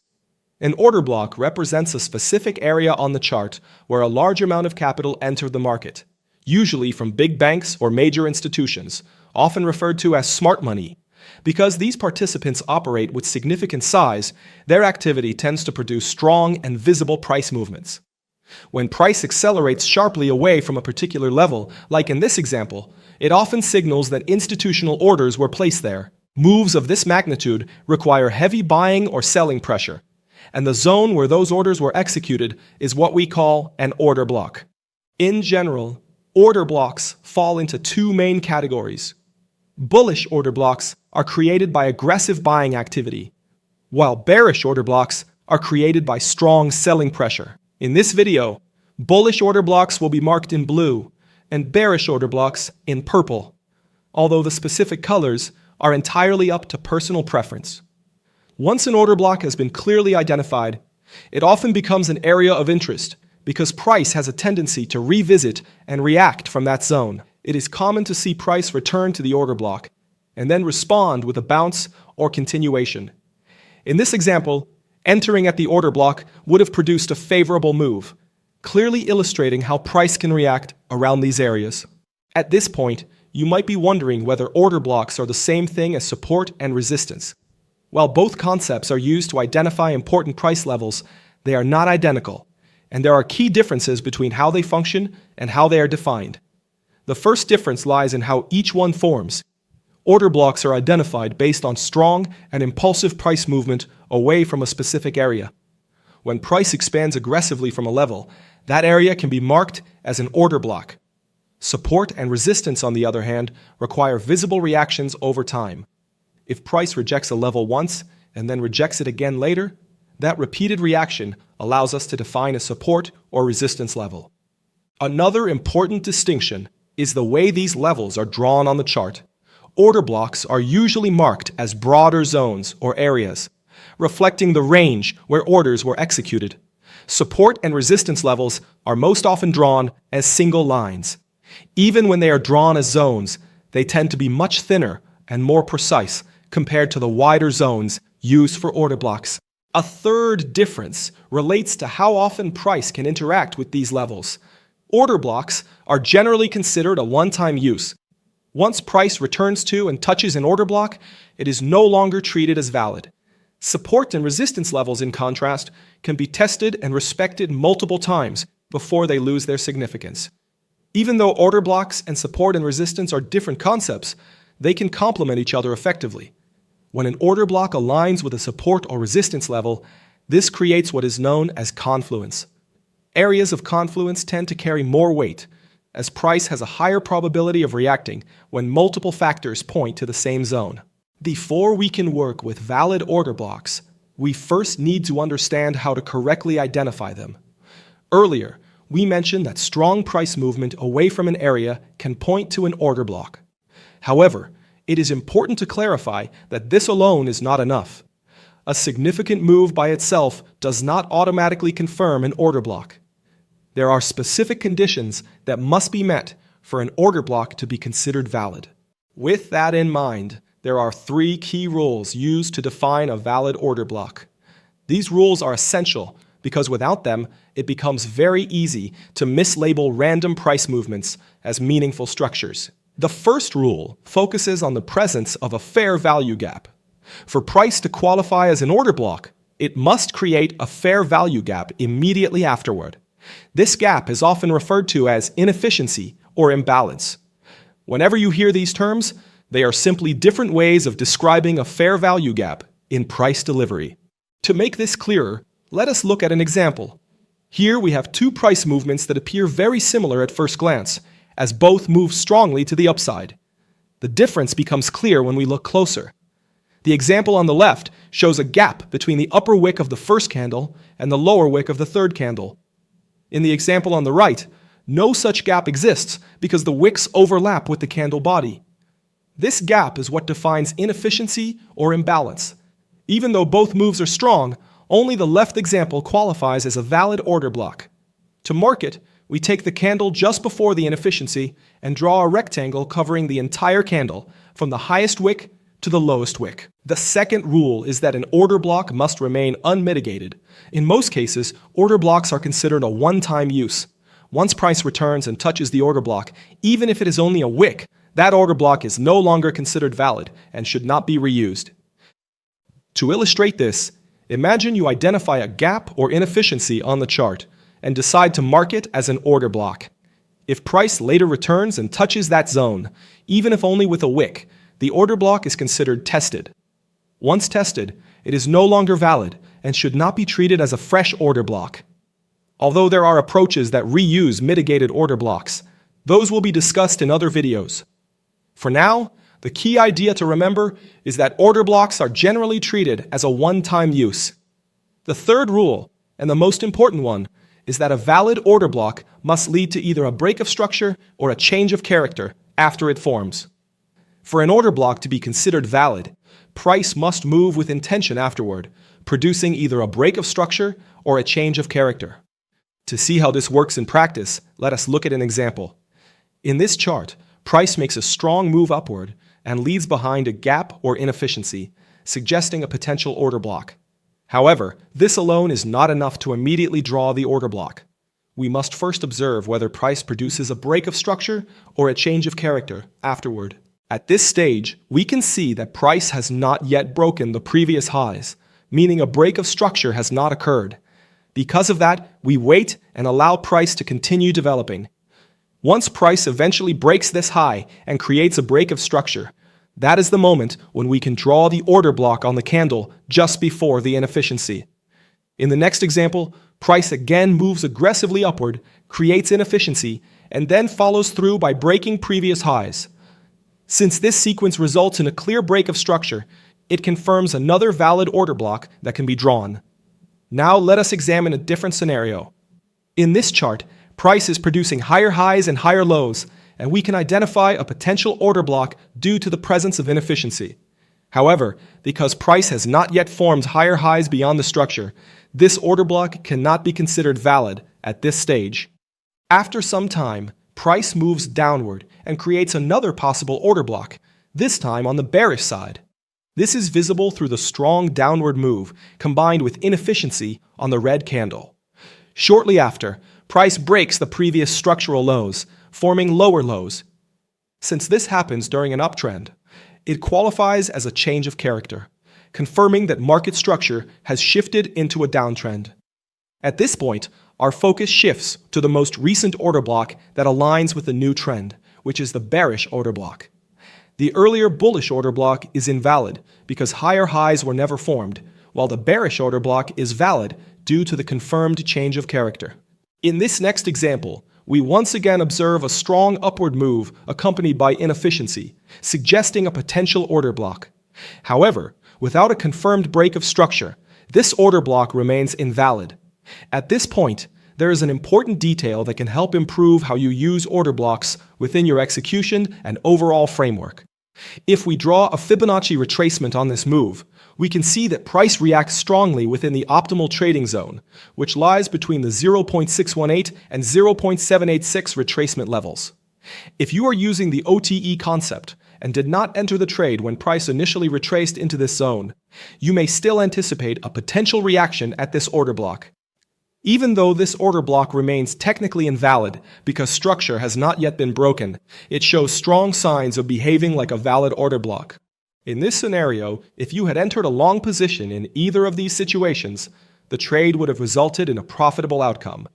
Later on, we can see the formation of another order block, followed by an imbalance, forming within the OTE retracement zone. This sequence creates another high-quality area that can also serve as an excellent opportunity for a long entry. You now hold the three footprints institutions leave on the chart: structure, imbalance, and the order block.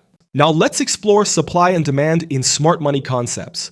Supply and demand areas form when smart money enters the market, causing significant price movements. A demand zone is not considered valid when it is formed only by multiple small candle rejections, but a valid demand zone is confirmed by large candles indicating strong buying pressure. A demand zone cannot be identified when multiple small candle rejections occur, but a valid demand zone is confirmed by large candles indicating strong buying pressure. These momentum candles suggest the presence of large institutions, banks, and hedge funds, essentially the smart money in the market. Similarly, a valid supply zone forms when there's aggressive bearish momentum. So how do we gauge the aggressiveness of price movements? By identifying fair value gaps on the chart. We won't go into detail here on how to perfectly identify a fair value gap of 3 or 4 candles, as we have a specific and detailed video on this topic. I invite you to watch that video for a deeper understanding. Continuing on, the larger the gap, the more aggressive the movement, indicating an imbalance between buyers and sellers and the entry of significant money into the market. Typically, prices revisit these areas to fill orders left behind, restoring balance. Another key factor in validating a supply or demand area is the break of a structural level to confirm momentum, providing crucial insights for making informed trading decisions. If you're not familiar with market structure concepts, check out our previous videos on the topic. The links are in the description. Next, let's discuss how to draw supply and demand zones on the chart. Let's start with the basics. Identify fair value gaps and breaks on the chart. When we find a move with these criteria, we mark the demand zone by drawing a rectangle from the high to the low of the last candle that created the fair value gap. The same applies to bearish scenarios, regardless of the candle's color. Mark the last candle that created the fair value gap as the supply zone. Traders have various methods to mark these zones, but the key point is to place your stop loss in a safe position to protect against market fluctuations. And keep this in mind, whether I call it the last candle before the gap, the origin of the expansion, or the order block, it is always the same thing: the candle or candles that started the impulsive move that broke structure. We classify supply and demand zones into 3 types based on market structure: order blocks, order flows, and consolidation areas. Order blocks are optimized supply and demand areas with aggressive buying and clear fair value gaps, leading to a break of structure. The latest candle creating the fair value gaps is marked, and the liquidity sweep below this candle is noted before the price takes off. When placing a buy limit at this order block, the stop loss should be below the wick where the movement started, incorporating this area into the order block zone. As the price corrects, we enter positions when trading opportunities arise. If the last candle creates inefficiency, we place the stop above the swing high for protection, expanding our trading zone and stop. Sometimes, order blocks form with opposite-colored candles in the midst of heavy movement, utilized by institutions and big players to fill remaining orders. We consider these order blocks and look for trading opportunities upon the price's return to these levels. Next, let's discuss the second type of supply and demand zone, order flow. Order flow represents areas where buying or selling pressure built up before an aggressive market movement. The bullish order flow is where the last bearish pressure occurred before the bullish move, and vice versa for bearish order flow. These areas are crucial in smart money concepts. For example, a move creating fair value gaps and breaking structure includes the last bearish momentum before a drastic move, forming a large zone often containing an order block. Monitoring market structure closely is vital for optimal trade execution. Finally, consolidation areas are key supply and demand zones. These occur when buyers and sellers lack the strength to drive the market into a trend, causing the price to oscillate within a range. Liquidity accumulates, potentially leading to a breakout. Consolidation zones become crucial supply or demand areas for traders, provided there is an imbalance. For instance, if the price consolidates during the Asian session and London liquidity enters, this consolidation zone becomes an ideal demand zone for long opportunities. The stop is protected above the zone, with multiple targets set. Similar to order flow areas, consolidation zones can be large, requiring careful trade entry to avoid an extensive stop loss. At this point, you may wonder why price reacts to a demand zone and what drives this behavior psychologically. The explanation is straightforward. In a bullish context, there comes a moment when buying pressure is no longer sufficient to keep pushing price higher, so the market naturally retraces. As price pulls back, it searches for opposing orders to absorb. And while filling the unfilled demand left behind, a shift occurs that leads to a corrective move lower. What truly gives these zones their strength is the fact that they are not random support levels. They represent areas where institutional participants previously entered long positions. These are decisional zones, formed before large orders were fully executed. Because of this, they carry significant importance. When price returns to these areas, institutions often re-enter the market to protect or reinforce their positions. Another important factor is that institutions do not deploy their full position at once. Instead, they build positions progressively, usually in multiple phases, especially around areas where their earlier activity is visible. This means part of their original orders remained unfilled during the initial move. When price revisits the zone, it offers a new opportunity to complete those orders. That is precisely why we wait for price to return to these areas. The same reasoning applies in reverse when dealing with supply zones. Now let us step back and look at the broader structure. Everything unfolds through four main phases: the base, the expansion, which can be either a rally or a sell-off, the retracement with mitigation, and finally, the continuation. And this is the most important part. Our attention is always on the continuation phase, because that is where the highest probability trade opportunities appear. This approach is built around two timeframes. A higher time frame is used to assess overall market conditions and locate high-quality supply and demand zones. A lower time frame is then used to refine confirmation and execute precise entries. The combinations I recommend are the 1 hour with the 5-minute or the 4 hour with the 15-minute. You can apply other pairs as well, but the main rule is that your higher time frame must always be at least 2 levels above your execution time frame. Also, remember that supply and demand zones marked on the 4-hour and 1-hour charts are significantly more reliable, and price tends to respect them more consistently. With that in mind, let us now go into the mechanics of this setup and walk through how trades are executed step by step. In a bullish environment, the first requirement is to confirm that the market is trending higher and that buyers remain in control. This confirmation comes from identifying at least 2 consecutive bullish breaks of structure. Once this condition is met, focus on the most recent bullish break of structure. From there, trace price back to the starting point of the bullish expansion, the move that caused the break. That origin is what defines the demand zone. The next step is to mark the most recent unmitigated demand zone on the higher time frame and patiently wait for price to return to it. When price revisits that area, drop down to a lower time frame, such as the 15-minute or 5-minute chart, and watch carefully for reversal signals. This reaction provides your initial confirmation before considering any entry. That confirmation can appear as a market structure shift or a clear change of character. Either one represents your first layer of validation. This shift in market structure indicates that the short-term bearish move is losing strength and that bullish momentum is likely to resume.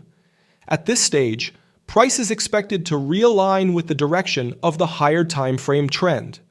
Once bullish structure is confirmed and continuation to the upside becomes the expectation, the focus then turns to finding a long entry. At this point, there are 3 different entry techniques available to open a position, in this case, a buy. Each approach comes with its own advantages and limitations. These include the classic fair value gap model, the mitigation block, and the breaker block.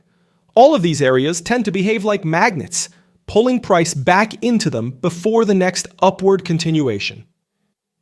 In the first entry approach, after price reacts to the higher time frame supply or demand zone and creates a market structure shift on the lower time frame, we then look for a bullish fair value gap that forms within the structure shift leg. This becomes the zone for executing the buy on the lower time frame. For profit targets, you can aim for the closest liquidity pool on the current time frame or target key higher time frame levels if your objective is a larger move. In the second entry approach, once price revisits the higher time frame supply or demand zone, the formation of a mitigation block on the lower time frame presents a strong opportunity to enter a long trade. For a bullish mitigation block to develop, price must first form a swing low, followed by a swing high, and then a higher low. From there, price should produce a bullish displacement that closes above the prior swing high, creating a market structure shift. In this situation, the bullish mitigation block is defined by the up-close candle, or a series of up-close candles that appear between the initial swing low and the first swing high. To enter a long position, you can place a buy limit at the highest point of the mitigation block and wait for price to return and activate the order. It's important to note that this differs from a breaker block setup because breaker blocks require the formation of a lower low rather than a higher low. In the third entry method, the focus shifts to identifying a bullish breaker block inside the higher time frame supply or demand zone. For a breaker block to be considered valid, price must first create a swing low, then a swing high, followed by a lower low. After this sequence, an aggressive expansion in the opposite direction should occur, producing a market structure shift. In this case, the up-close candle, or series of up-close candles, located between the first swing low and the swing high, defines the breaker block. This is the area used to execute a long entry. The very same principles apply to bearish entry models, just mirrored in the opposite direction. Now, let us walk through this setup using a real market example to see how everything comes together. On the screen, we have the Euro-Dollar 4-hour chart. As you can see, price is in a clear and well-defined downtrend, with sellers firmly in control. The market has already produced multiple bearish breaks of structure, clearly more than 2, which confirms that the expectation remains to the downside. Because of that, our focus should be on identifying short trade opportunities. The most recent bearish break of structure is located here. If we trace that move back to its origin, we can identify an unmitigated supply zone. In this case, The 3 consecutive up-close candles at the start of the bearish expansion define that supply area. This gives us a fresh supply zone, and this is precisely the zone we want to pay attention to, since it represents an ideal location to look for short entries if price retraces into it. The next step is straightforward. We simply wait for price to return to this 4-hour unmitigated supply zone. Now, let us continue unfolding the chart and see how price reacts from this level. As you can see, price moved higher and tapped directly into the 4-hour supply zone. At this point, all the conditions we were waiting for are aligned. We have a strong downtrend with multiple bearish breaks of structure, a clear break of structure on the 4-hour chart, and a fresh, unmitigated supply zone at the extreme that has now been revisited by price. With everything in place, the next step is to drop down to the 15-minute time frame to observe price behavior inside the 4-hour supply zone and locate a precise short entry. On the 15-minute chart, we can see that after price tapped into the higher time frame supply, it reversed and formed a clear market structure shift. At the same time, a breaker block developed, marked by these 2 down close candles. Pay attention to the sequence. Price initially created a swing high, then a swing low, followed by a higher high. Shortly after that, price sharply reversed and closed below those down close candles.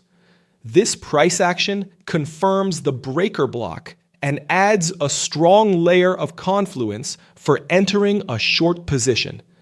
With these confirmations aligned, we can reasonably expect price to revisit the breaker block area before continuing its move towards sell-side liquidity. So here's the execution plan. The entry is placed at the lowest point of the breaker block, with the stop loss positioned a few pips above the higher high. The take profit is set at the sell-side liquidity below the recent swing low, which results in an approximate 4-to-1 risk-to-reward ratio. Now let us continue playing the chart and observe how the trade develops. As shown, the order was activated. After a short drawdown, price reversed direction, moved lower, and ultimately reached the take profit level, exactly as anticipated. That first example shows how a higher time frame supply zone can hand you a clean short the moment lower time frame confirmation appears. But real trading is rarely that simple. So let's raise the level and take this same logic into a more advanced case study, one that combines supply and demand, fair value gaps, trade management, partial profits, and the exact moment when buying is no longer the smart move. And in this one, I'll also show you the notation I use while trading live. So let's start with a quick note on the letter P. Before we begin, one important detail is why I use the letter P in some market structure markings, such as possible change of character, possible high, or possible higher high. The purpose is to make the structure easier to read visually, especially for beginner traders learning market structure in real time. These markings help identify where a potential change of character or break of structure may happen before confirmation. This is especially important during live trading because price is constantly developing. A possible high or possible higher high is not fully confirmed yet because price may continue moving higher before a retracement forms. That is why we continuously track the structure and update where the current possible high is forming until the retracement confirms the move. And with that understanding in place, we can now begin analyzing the chart step by step and follow how the market structure develops in real time. In this example, we will be using the Euro-USD pair in the Forex market, analyzing both the 4-hour and 1-hour time frames throughout the entire setup. Let's begin by opening the 4-hour chart to identify the key zones and understand the broader market context. In this case, we have marked 2 important order blocks, one demand zone order block and one supply zone order block. Since price is currently trading inside the 4-hour demand zone, the next step is to move down to the 1-hour chart and look for a possible structural shift that could provide a high probability trading opportunity. On the 1-hour chart, We begin marking the key areas and identifying important points such as the lower high, lower low, the possible break of structure, the potential bullish reversal, and the buy-side and sell-side liquidity zones. The main objective here is to determine whether the market is starting to shift direction inside the higher time frame demand zone, which could provide a strong and valid trading setup. As price continues developing on the 1-hour chart, we begin to see early signs of reversal. The market closes near the lower high and surpasses it with a wick, creating a possible bullish structural shift. However, this transition in market structure is not fully confirmed yet. Confirmation will only happen later, with another wick above the lower high, or with a candle close above that level.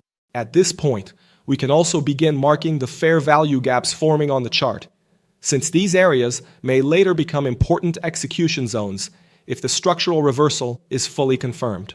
On the following candle, price once again creates a wick above the lower high, confirming the bullish transition in structure. With the reversal now confirmed, we can begin marking the new low and identifying the possible high forming on the chart. Now that the structure is confirmed, we can map the Fibonacci retracement and identify where the premium and discount zones begin to form. As we can see, the fair value gap is positioned around the premium zone, which will become our primary execution area for this strategy.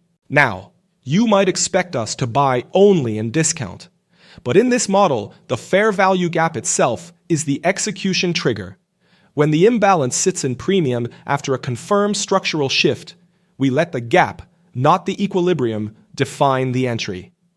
Before opening any position, the most important thing is to fully understand the logic behind the setup, the execution area, and the risk management model that will be used throughout the trade. For this fair value gap setup, the stop loss will be based on the size of the fair value gap itself.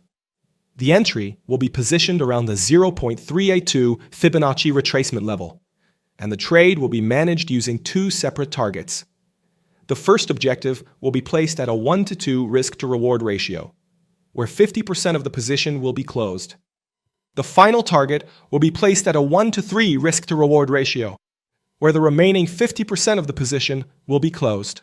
Once the stop loss and both targets are positioned, we can see price retracing directly into the setup and beginning to move toward the first objective at 1-to-2. As soon as that level is reached, 50% of the position is closed and the stop loss is immediately moved to the entry point. This is one of the most important parts of the strategy, because once half of the position is closed at the first objective, the trade has already secured profit. Since only 50% of the position remains open and the stop loss has been moved, there is no longer any possibility of turning the overall setup into a losing trade. Even if price reverses after this point, the profit already secured from the first partial close guarantees a positive outcome on the overall position. After securing the partial profit, price continues moving higher and eventually reaches the final target at 1-to-3, closing the remaining 50% of the position. One very important and interesting point regarding this strategy is that price is still trading within a bullish trend and has not yet reached the 4-hour supply zone. Because of that, the market still has room to continue developing to the upside. As the next candles begin to form, we can see price retracing back into the demand area before creating another bullish movement higher and breaking structure once again. During this new impulsive move, price forms two fair value gaps, giving us a completely new structure to analyze. At this point, we begin marking the new trading range by identifying the low and the possible high, while also marking the key areas where a potential break of structure or a possible bearish reversal may occur later in the development. From there, we execute the strategy once again following the exact same process and risk management model used previously. In this specific case, since two fair value gaps were formed during the bullish movement, we will position the order at the beginning of the second fair value gap, which is located closer to the 0.382 Fibonacci retracement zone.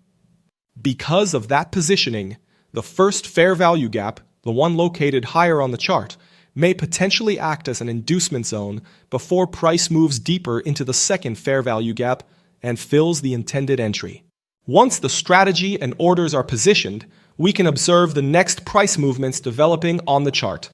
The following bearish candle retraces into the beginning of the second fair value gap, reaches our planned execution zone, and then quickly reacts to the upside. From that point, price moves directly toward the first objective at a 1-to-2 risk-to-reward ratio. As soon as that level is reached, 50% of the position is closed, and the stop loss is moved to the entry point, securing partial profit and protecting the overall trade. After the first target is completed, we continue monitoring the next price movements while allowing the remaining portion of the trade to develop naturally. As bullish momentum continues, price eventually reaches the final objective at a 1-to-3 risk-to-reward ratio, where the remaining 50% of the position is closed, fully completing the setup with another successful trade. One important point to understand at this stage is that price has now reached the 4-hour supply zone.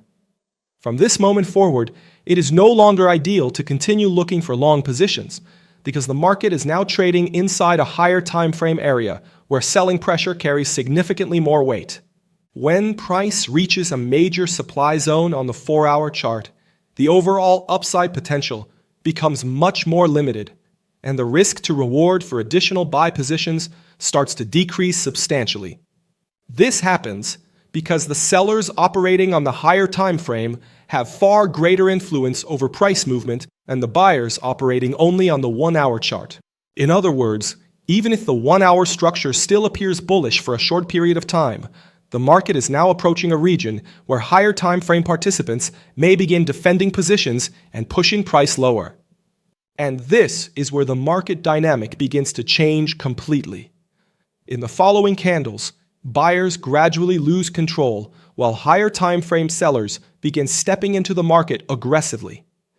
As we can see, price starts dropping sharply from the supply zone, creating a clear bearish structural shift and confirming that momentum is now transitioning to the downside. By now you can read structure, spot imbalances, mark your zones, and plan a clean entry. But even a perfect zone can fail if you miss the last move the market makes before it runs, the way it engineers liquidity and lays one final trap to catch traders on the wrong side.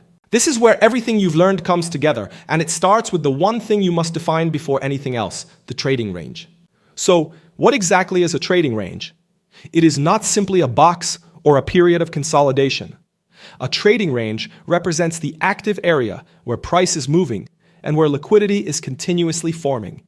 In simple terms, this zone provides the clearest insight into where price is most likely to move once it breaks above or below the range. And while price remains inside that environment, close attention to price action becomes essential. So how do you properly identify the current trading range?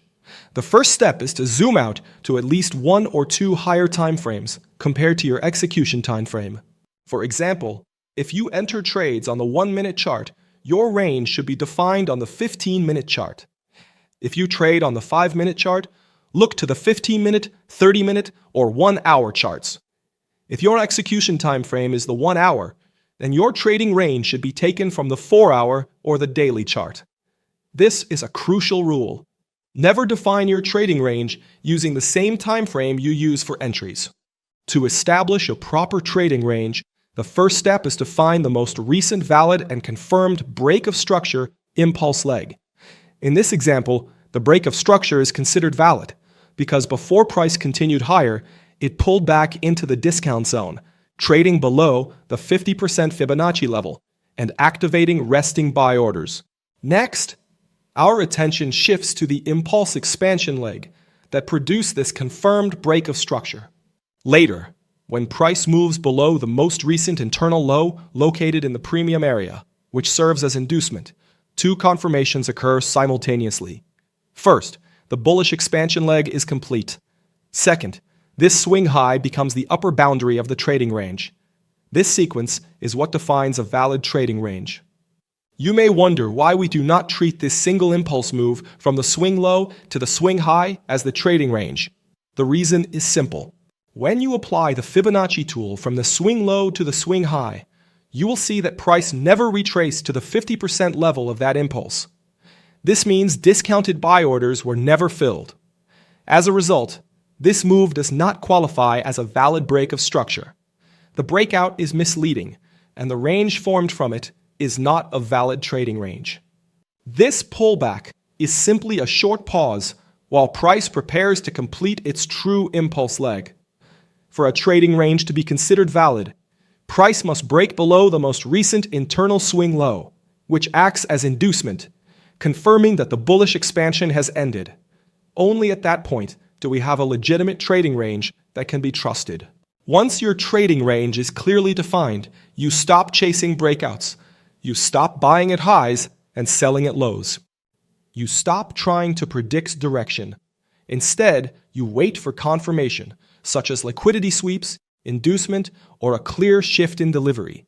This is where high-probability trading truly begins. The next step is understanding where liquidity actually sits and how it is defined inside and outside the trading range. When you understand internal and external liquidity, you no longer ask whether price is bullish or bearish. Instead, you ask which pool of liquidity price is likely to target first.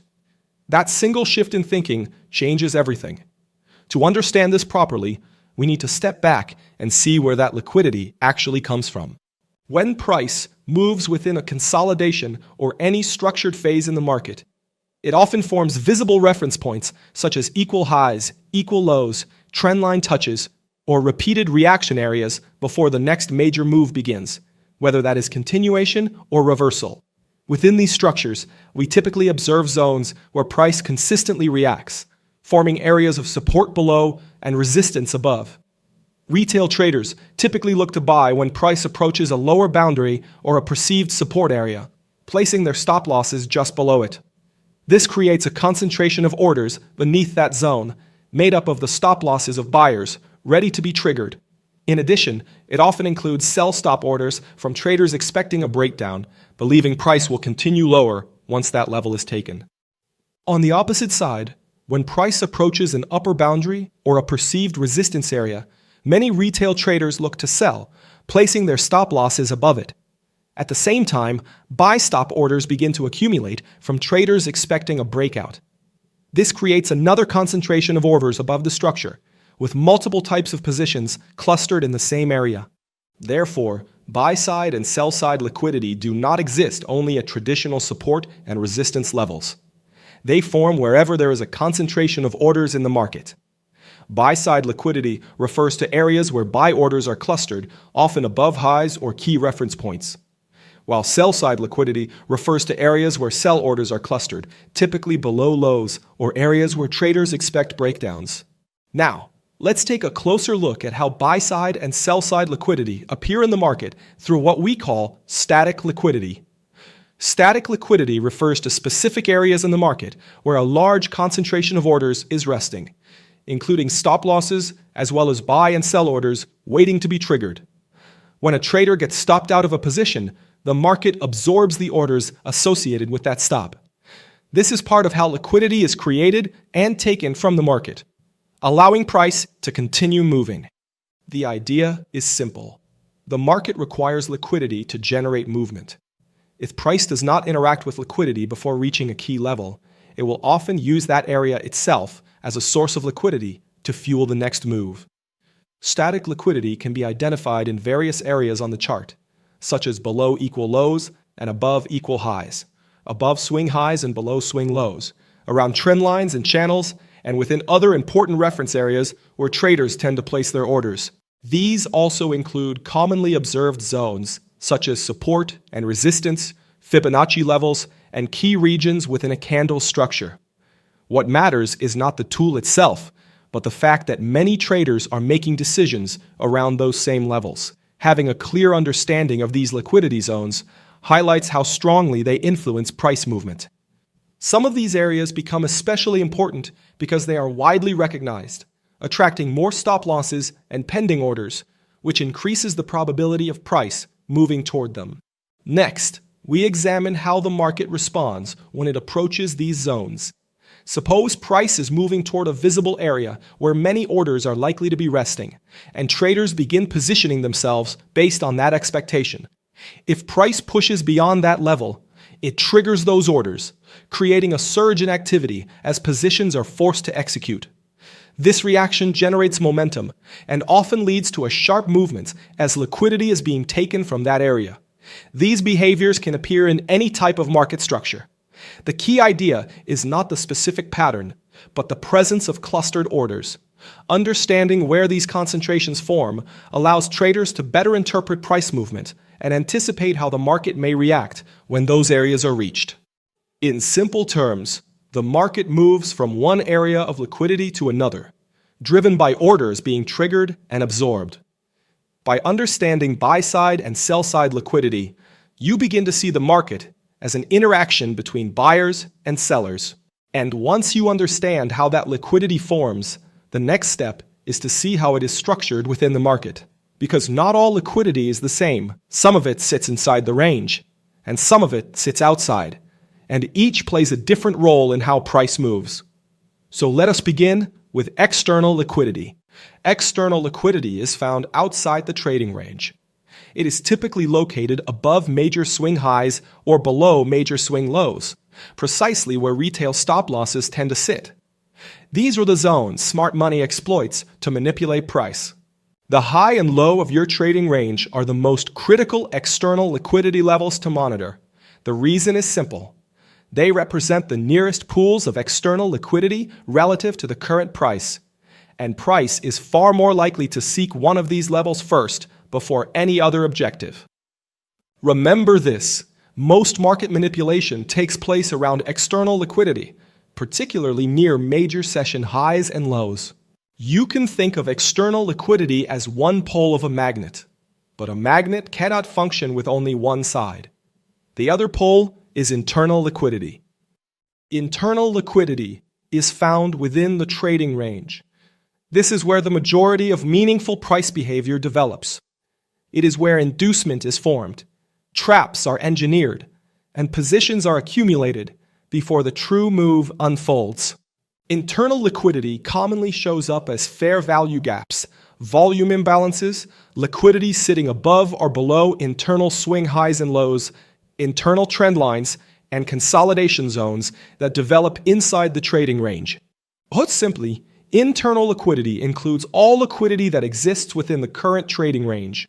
And this is the key takeaway.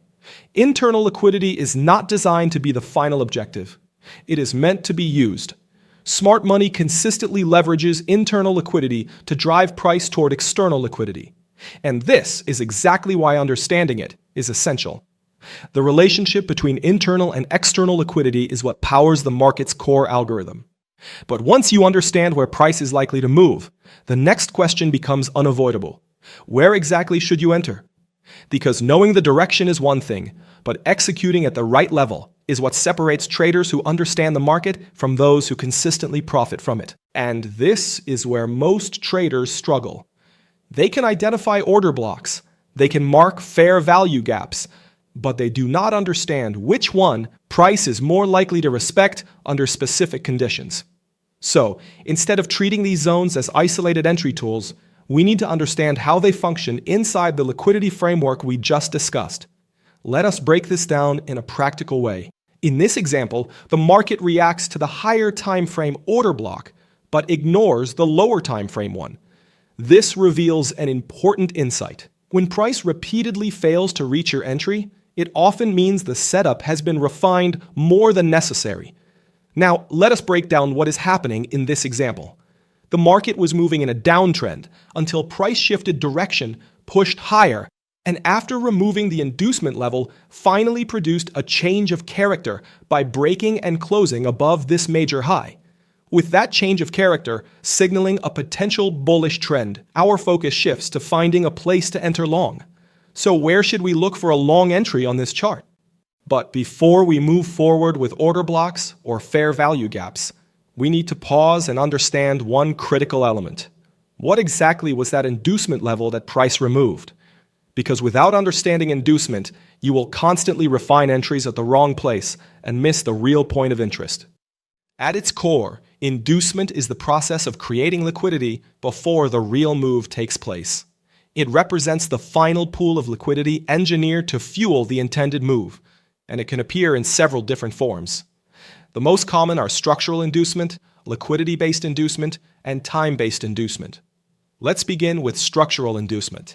Among all these variations, structural inducement is arguably the most important because it occurs directly within market structure and creates patterns that traders encounter almost every day. A structural inducement happens when price generates a false structural signal, such as a fake change of characters or a misleading break of structure, encouraging traders to enter too early or position themselves in the wrong direction. In this example, price is trending higher and continues producing bullish breaks of structure to the upside. However, when we focus on the most recent break of structure, everything initially looks completely legitimate. Price breaks above the swing high and closes beyond it. Naturally, this leads many traders to anticipate buying opportunities at the demand zone or order block responsible for that break. Then the result becomes obvious. You enter the buy position and price quickly stops you out. This is a classic example of how structural inducement traps the majority of market participants. The reason becomes much clearer when we take a deeper look at what actually happened. This so-called break of structure was never a genuine break of structure in the first place. The entire move was driven by resting buy-side liquidity located below, inside the discount zone of the primary bullish leg. If you draw your Fibonacci tool from the swing high down to the swing low, you will notice that price never even retraced to the 38.2% level, let alone the 50% level of the previous impulse. This observation is extremely important. For us at ComLucro, any retracement that fails to reach at least the 38.2% level should not be considered a valid retracement. And even when price reaches only the 38.2% level, these shallow pullbacks often lead to inducements and liquidity grabs rather than clean, high-probability entries. Because of this, traders should always approach shallow retracements with caution. In a bullish trend, the preferred scenario is to wait for price to retrace toward the 50% level or even deeper, where price enters the discount zone. This is where institutional buying activity is more likely to be present and where you reduce the risk of becoming liquidity for inducement-driven moves. Now let's move on to the second type of inducement. Liquidity-based inducement is by far the most common form of inducement you will encounter in the market. It occurs when price deliberately creates a new high, a new low, or even a small order block or breaker that appears exceptionally clean, with the sole purpose of attracting traders into the wrong position, collecting liquidity, and then delivering the real move. And this process takes place every day across all markets and all time frames. The primary objective behind this behavior is to create stop losses that smart money can later use as fuel. By encouraging retail traders to position themselves on the wrong side of the market, their stops become a source of liquidity that can be collected before the true move begins. This is why you often see a small high form before a bearish move, a small low form before a rally, a false breakout before a reversal, or equal highs and lows swept by only a few pips. These events are not random. They are examples of liquidity being deliberately engineered by smart money. Now let's move on to the third type of inducement, time-based inducement. Time-based inducement occurs when the market creates a trap move during periods of elevated trading activity, most commonly right before or immediately after a major session open. This form of inducement is particularly powerful because it appears consistently day after day and provides traders with some of the best opportunities to develop a structured trading plan while staying aligned with institutional order flow. At this point, you may be wondering why this type of inducement occurs so frequently. The answer lies in what happens during major session openings. Several important factors come together at the same time. Fresh liquidity enters the market. New order flow is injected into price almost instantly. Retail participation increases significantly, and smart money takes advantage of these conditions to manipulate price, create a misleading move, trap traders on the wrong side of the market, collect liquidity, and then deliver the true move that was planned from the beginning. Now that we understand how liquidity is engineered before the real move, let us return to our original example. So where should we look for a long entry on this chart? The first step is identifying the discount zone, which contains both the higher and lower time frame order blocks inside it. If your goal were simply to participate in the move using the higher time frame order block, you could have placed a buy limit at the top of that order block with the bottom of the zone acting as your stop loss. This would have placed you in the trade, and price likely would have moved upward after triggering your entry. However, this type of entry comes with a wide stop loss, which reduces the reward to risk ratio and increases the potential damage if the trade turns against you. If your goal is to work with a tighter stop loss and a stronger reward to risk ratio, then your entry zone needs to be refined.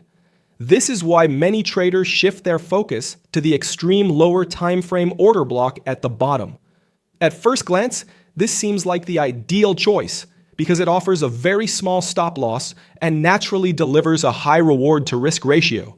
However, if the extreme lower time frame order block were tapped every time, the market would constantly retrace deeply, creating a zigzag pattern on every swing, which simply does not reflect how price behaves in real conditions. So what is the practical solution? In many cases, order blocks will not be respected. What tends to happen instead, especially on the lower time frames, is that the fair value gap becomes the zone that price reacts to most consistently. With that in mind, we can now combine the concepts and evaluate what price is most likely to respect when approaching order blocks or fair value gaps under different contexts. But selecting the right zone is only part of the equation. The real edge comes from understanding how liquidity is drawn, how it is cleared, and how execution should be structured around that sequence. But what exactly is a draw on liquidity? It is the process of identifying a significant liquidity level that price is clearly moving toward. In practical terms, the market frequently gravitates toward areas where resting liquidity exists, such as equal highs, equal lows, or clearly defined swing highs and swing lows, because that is where clusters of pending orders are waiting to be executed and filled. You want to locate a key high or low on the 1-hour chart that price is approaching with intent. As shown in this example, we have a clear swing high on the hourly chart, and price is steadily drawing upward toward that level.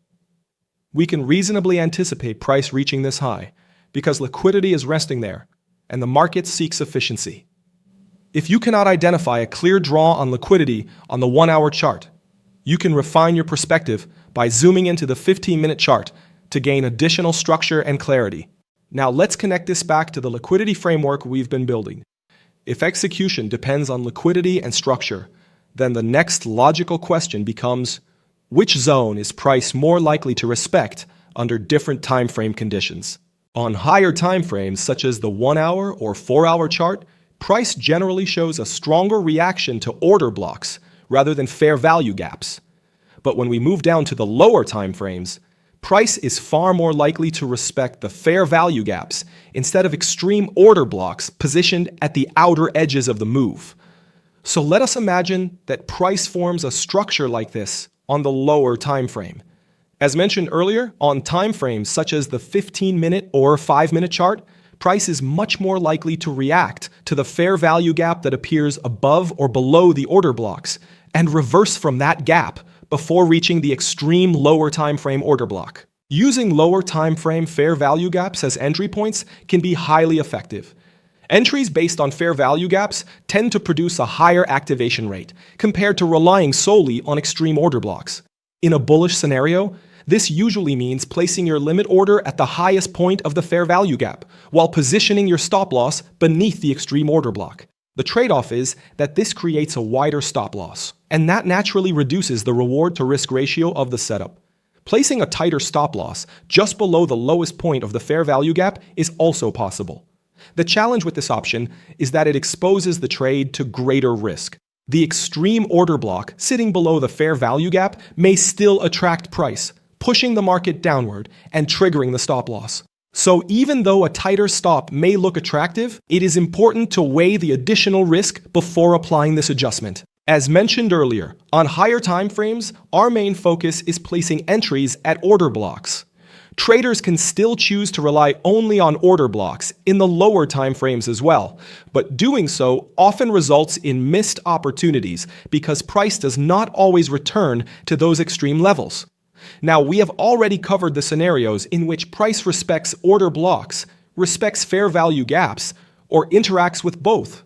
However, there is another situation you may encounter in the market, one where price respects neither the order blocks nor the fair value gaps.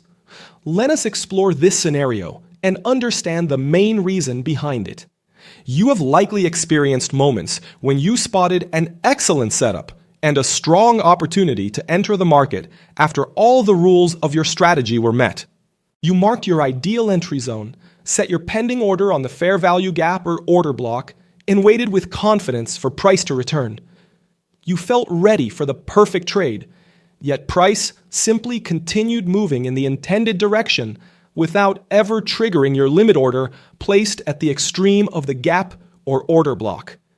In the end, the trade played out without you. The main reason price behaves this way is the level of inefficiency it creates while attempting to retrace toward the fair value gap or order block positioned at the extreme. When price forms a large inefficiency on its way to those zones, it leaves behind significant liquidity voids. As a result, the market often pauses to fill those voids before continuing. This behavior highlights an important principle. Markets do not simply move from zone to zone, they move through liquidity sequences. And when we understand that sequence, execution becomes far more precise. This same logic is structured and repeated every day in specific intraday models, such as the silver bullet. The silver bullet is an ICT trading strategy that combines three main concepts: market structure shift, liquidity sweep, and fair value gap. When these elements align within specific trading sessions, they create a structured opportunity based on liquidity and confirmation rather than random entries. To trade the silver bullet, wait for price to break above the day's high during the London or New York session, and then quickly return inside the range, taking out the buy-side liquidity. This movement above a key intraday level attracts breakout traders, but the fast return inside the range signals that liquidity has been collected. This liquidity sweep above the key structure of the day suggests that a potential reversal may be forming, especially when it occurs during high-volume session times. Next, we wait for a bearish market structure shift to confirm this potential reversal. A bearish market structure shift happens when price breaks and closes below the most recent swing low. This shift indicates that buyers are losing control and that selling pressure is beginning to dominate. In other words, demand is no longer in control, and price may start pushing to the downside with stronger momentum. Then mark the bearish fair value gaps that form during the displacement move as potential supply zones. These imbalances often act as retracement areas where institutions rebalance positions. Set a sell limit order at the beginning of the FVG zone and wait patiently for price to pull back into that area. If new fair value gaps form as price continues to move, you can map out future opportunities. But always follow a clear and disciplined risk management plan to protect your capital. Similarly, in the bullish scenario, the logic simply inverts. Wait for price to sweep liquidity below the day's low during the London or New York session. A valid liquidity sweep pattern forms when price breaks below a key level and then immediately returns back inside the range, signaling that sell-side liquidity has been taken. Next, wait for a bullish market structure shift to confirm that the reversal is valid. Finally, mark the fair value gap created during the displacement and plan your entry accordingly. If the fair value gap is relatively small, remember to use a slightly wider stop loss to give the trade enough breathing room and protect it from normal market fluctuations. Now, let us bring this back to our broader discussion.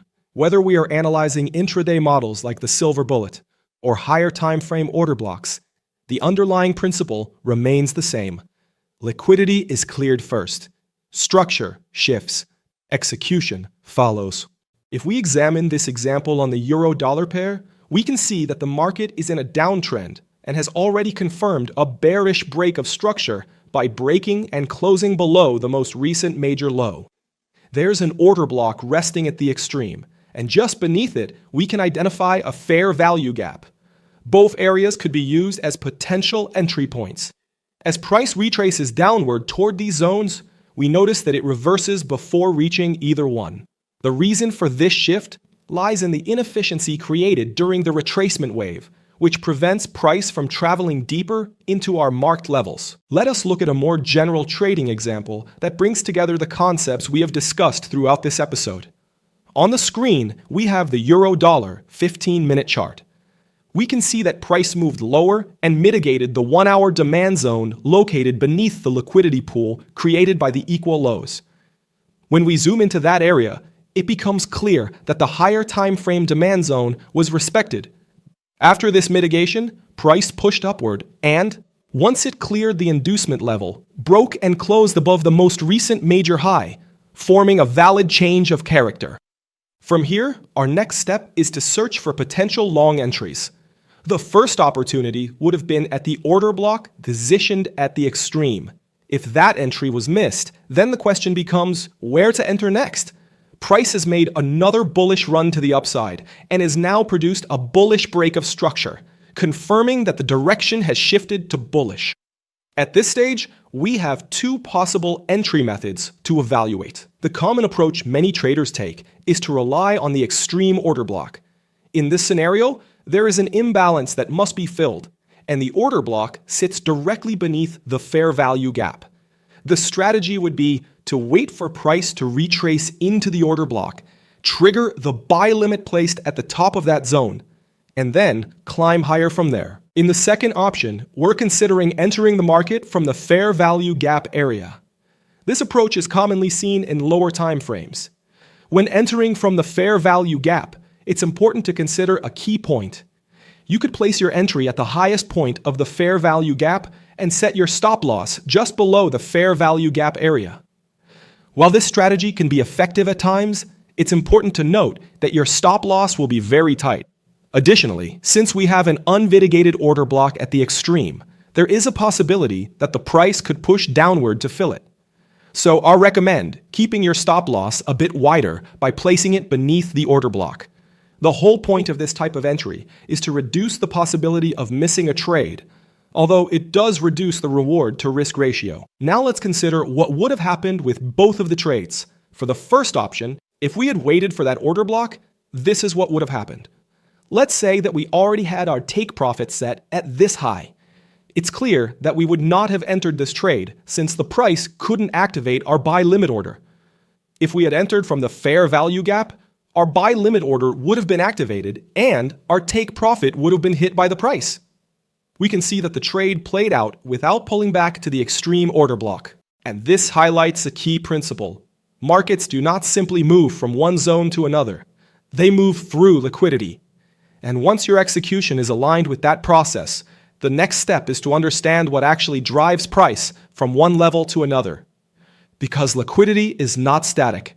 It is constantly moving, evolving, and shifting as the market develops. And this is exactly where most traders start to lose clarity again. So the next step is understanding how the market operates beneath the surface through dynamic liquidity. Internal and external liquidity together make up what we call dynamic liquidity. This is the true engine behind price movement, driving price higher, pulling it lower, or misleading traders along the way. Dynamic liquidity explains how liquidity continuously moves and evolves throughout the market. Think of it as a cycle. Price is always rotating between internal liquidity and external liquidity. It moves either from a high or a low toward a fair value gap, or from a fair value gap back toward a high or a low. This rotation represents the fundamental rhythm of price behavior. Once you recognize that rhythm, your perspective shifts completely. You stop resisting the market and begin aligning with it. Dynamic liquidity is the force that pulls price forward, and understanding it gives you a strong edge in anticipating both direction and timing. Within a trading range, price typically targets internal liquidity first. That internal liquidity may take the form of internal highs or lows or fair value gaps. As price approaches these internal objectives, inducement develops. And once that internal liquidity is taken, or the imbalance inside the fair value gap is filled, the market's attention turns outward. At that stage, price begins seeking the next external liquidity pool to expand into. When this occurs, previous liquidity is cleared, new liquidity is formed, and price becomes attracted to a new external target. That fresh draw is dynamic liquidity in action. So, if you are buying or selling inside the range without understanding this process, you are most likely doing one thing. You are providing liquidity, not taking it. This cycle plays out again and again across every time frame. Once you understand dynamic liquidity, you stop holding positions for too long. You stop aiming for invalid highs and lows. You stop forcing a directional bias. Now, we arrive at the real challenge. You may be wondering how to determine where price is likely to go next. Will it push higher to take upper external liquidity, or drop lower to collect sell-side liquidity? To answer that, we must pay close attention to how price reacts when it enters fair value gaps inside the trading range. This is where directional clarity starts to form. When price trades into a fair value gap, respects it, and especially holds the midpoint while showing rejection to the upside, it is a strong indication that price is preparing to move higher, targeting upper external liquidity. On the other hand, when price shows no respect for the fair value gap and drives straight through it without a meaningful reaction, that gap changes its function. It becomes what we call an inverse fair value gap, now behaving more like a resistance area. Finally, we need to understand liquidity sweeps and how they reveal true market direction. A liquidity sweep focuses on one simple concept. Price runs liquidity above or below a key level, then quickly closes back inside that level's range, and from there drives toward liquidity on the opposite side.